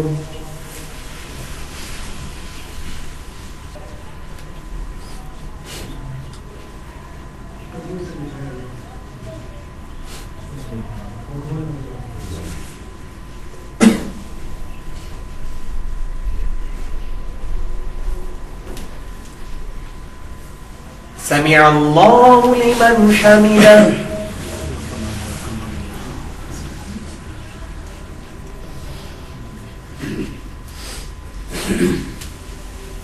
اللہ اکبر. دو سکتے ہیں امام کے پہلی رکعت میں، اور باقی تمام رکعتوں میں ایک ایک سکتہ ہے رکوع سے پہلے والا سکتہ، یعنی قرات کے بعد. الحمدللہ بھائیو، 22 مئی 2009 کو میں نے شیخ زبیر علی زئی رحمہ اللہ کے پیچھے پہلی دفعہ نماز جمعہ پڑھی راول پنڈی میں. اسلام آباد میں میری جاب ہے تو وہیں سے میں، ساتھ ہی ٹوین سٹی ہیں. تو میں نے پہلی دفعہ ان کے پیچھے جب نماز جمعہ پڑھی تو انہوں نے یہ سکتے کیے، اور میں بڑا ریلی شاکڈ ہوا کہ یہ رکوع سے پہلے اتنا لمبا سکتہ انہوں نے کیا. تو پھر میں نے نماز کے بعد ان سے پوچھا کہ یہ کیا، تو انہوں نے کہا کہ بھئی سنت ہے. تو میں نے کہا یہ تو میں نے آپ کو ہی کرتے ہوئے دیکھا ہے، اور تو یہ سنت کوئی نہیں کرتا. انہوں نے مجھے بعد میں پتا چلا کہ جماعت المسلمین والے بھی کرتے ہیں، اور علماء عرب تو کرتے ہی ہیں، ان میں سب تو نہیں کرتے. مسجد نبوی کے جو امام ہیں امام حذیفی، وہ تو اتنا لمبا سکتہ کرتے ہیں کہ آپ 2 دفعہ سورۃ الفاتحہ پڑھ سکتے ہیں. اس طریقے سے آپ عرب میں بھی، آپ کویت کے اندر چلے جائیں، باقی عرب ملکوں میں، UAE میں چلے جائیں، وہاں پر بھی لوگ وقفے کرتے ہیں اور اتنے لمبے لمبے سکتے ہیں، کیونکہ عملی تواتر وہاں چلتا آ رہا ہے نا. امت کے اجماع اور عملی تواتر نے یہ چیز ٹرانسلیٹ کی ہے نا عربیوں کو. ہم تک تو دین ٹرانسلیٹ ہو کے پہنچا ہے نا، تو اس میں پھر مولوی گھس گئے، تو وہاں عملی تواتر بھی اس حوالے سے چل رہا ہے. اور الحمدللہ میں اہل حدیث کے لیے خصوصاً یہ بات بتا رہا ہوں کہ شیخ زبیر علی زئی رحمہ اللہ نے، میں نے خود دیکھا، بلکہ 17 جون 2009 کو جب میں نے ان کا 100 سوالات کا انٹرویو ریکارڈ کیا تو مغرب کی نماز میں شیخ زبیر علی زئی رحمہ اللہ نے مجھے امامت کے لیے آگے کیا. تو میں نے بھی مغرب کی جب نماز پڑھائی تو اس میں سکتے کیے لمبے لمبے. تو انہوں نے مجھے نماز کے بعد، ظاہر انہوں نے کیا کہنا تھا، انہوں نے مجھے یہ بات بتائی تھی کہ یہ سکتے سنت ہے.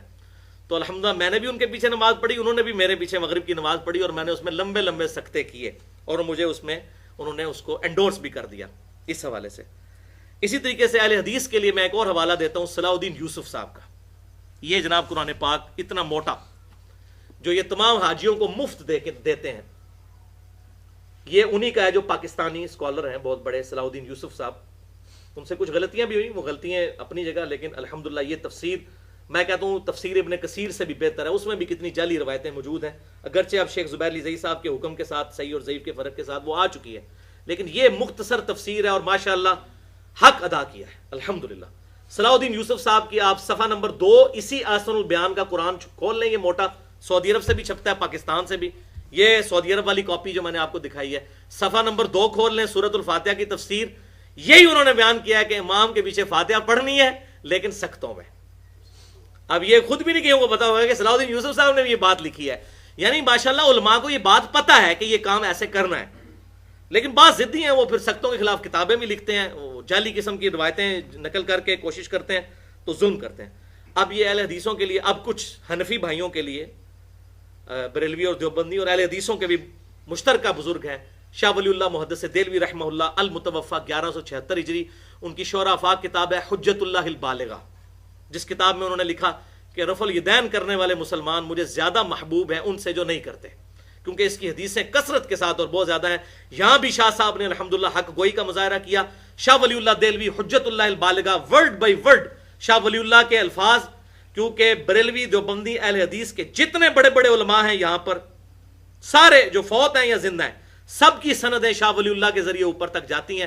ان کے بارے میں تو آپ سمجھ لیں ان کا اتنا بڑا سٹیٹس ہے، کوئی ان کے بارے میں بولتا ہی نہیں ہے. تو شاہ ولی اللہ کے الفاظ حجت اللہ البالغہ سے ورڈ بائی ورڈ میں پڑھنے لگا ہوں. وہ فرماتے ہیں مقتدی پر قرات سننا اور خاموش رہنا واجب ہے.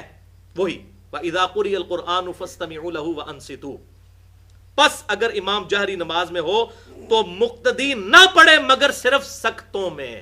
دیکھ لیں، اب شاہ ولی اللہ کو بھی پتا کہ یہ سکتے ہیں سنت، وہ تو احادیث میں نے بتا دی، بخاری اور مسلم میں بھی، سنن ابی داؤد میں موجود، مسند احمد میں بھی موجود. اور امام سری نمازوں میں ظہر اور عصر میں ہو تو مقتدی کو عام اجازت ہے، لیکن اس طرح پڑھے کہ امام کو خلل نہ ہو. یعنی ظہر اور عصر کی نماز میں اتنا اونچا نہ پڑھے کہ امام ڈسٹرب ہو جائے. یہ کام نہیں کرنا کہ آپ خیر ہے جی پڑھی ہو، امام بھی خاموش ہے تو میں اونچا پڑھنا، نہیں، ایسا خلل نہ ہے. اور یہی میرے نزدیک سب سے بہتر قول ہے. یہ شاہ ولی اللہ کا فتویٰ الحمدللہ سارے کور ہو گئے. اب آخر میں امام بحیقی رحمہ اللہ کا اپنا ایکسپرٹ اوپینین جو انہوں نے کنکلوڈ کیا ہے اپنی کتاب کو، امام بخاری اور امام بہیقی، اور یہ میری کنکلوڈنگ بات تھی۔ یہ اب آپ ورڈ بائی ورڈ سن لیں۔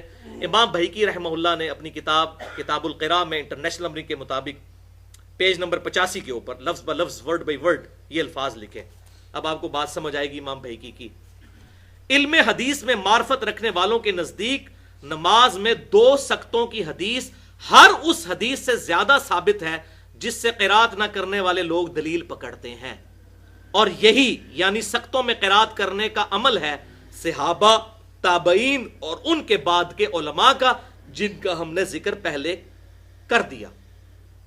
صحابہ، تابعین اور بعد کے علماء، اور یہ تمام لوگ امام کی قرات کے وقت خاموش رہنے اور امام کے سکوت کے وقت سورۃ الفاتحہ پڑھنے کا حکم دیتے تھے، اور ان دونوں میں تطبیق کر کے دونوں باتوں پر عمل کرنے کے قائل تھے کہ آیت پہ بھی عمل کرنا ہے اور حدیث پہ بھی۔ تطبیق آپٹیمل سولوشن، یعنی آیت کہہ رہی ہے وَإِذَا قُرِئَ الْقُرْآنُ فَاسْتَمِعُوا لَهُ وَأَنصِتُوا لَعَلَّكُمْ تُرْحَمُونَ، جب قرآن پڑھا جائے خاموشی سے اس کو غور کے ساتھ سنو اور خاموش رہو تاکہ تم پر رحم کیا جائے۔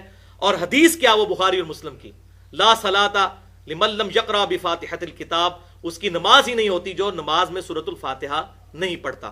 اس میں وہ کہتے ہیں تطبیق کرتے تھے ہمارے سلف الحمدللہ۔ اور یہی سیم بات امام بہیقی سے بھی پہلے ان کے پردادا استاد امام بخاری رحمۃ اللہ علیہ نے جز القراء میں لکھ دی حدیث نمبر 36 کے تحت، اور یہی ہے آخری قول جو آج کے لیکچر کا، انشاءاللہ یہ لیکچر اس پہ کنکلوڈ۔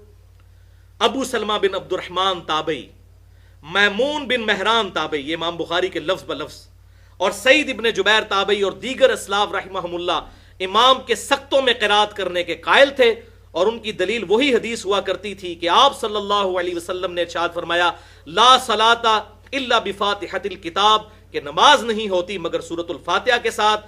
پھر جب امام قرات کرتا تو وہ خاموش ہو جایا کرتے تاکہ اللہ کے حکم پر بھی عمل ہو جائے۔ فاستمعوا له وانصتوا، یہ امام بخاری نے آیت نقل کی ہے، اور یہ مکی آیت ہے فلاں، یہ ہے، یہ کسی کا موقف نہیں ہے۔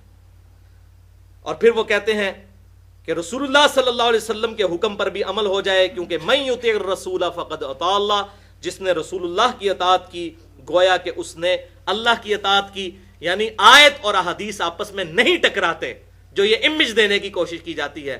اور پھر انہوں نے گاڑا فتویٰ لگایا سورہ النساء آیت نمبر 115 کہ جو لوگ رسول اللہ کی مخالفت کرتے ہیں صلی اللہ علیہ وسلم بعد اس کے کہ ان پر حق واضح ہو چکا، اور مومنین یعنی صحابہ کے راستے کو چھوڑ دیتے ہیں، تو ایسے لوگ ہیں جن کو اللہ تعالیٰ ان کی گمراہی میں سرگرداں رہنے دے گا، اور پھر ان کا بالآخر ٹھکانہ جہنم کی آگ ہوگا والعیاذ باللہ تعالی۔ اللہ تعالیٰ سے دعا ہے جو حق بات میں نے کہی اللہ تعالیٰ ہمارے دلوں میں راسخ فرمائے، اگر جذبات میں میرے منہ سے کوئی غلط بات نکل گئی تو اللہ تعالیٰ ہمارے دلوں سے معاف کر دے، ہمیں کتاب و سنت کی تعلیمات پر عمل کر کے دوسرے بھائیوں تک پہنچانے کی توفیق عطا فرمائے۔ سبحانک اللہم و بحمدک، اشہد ان لا الہ الا انت، استغفرک و اتوب الیک، وما علینا الا البلاغ المبین۔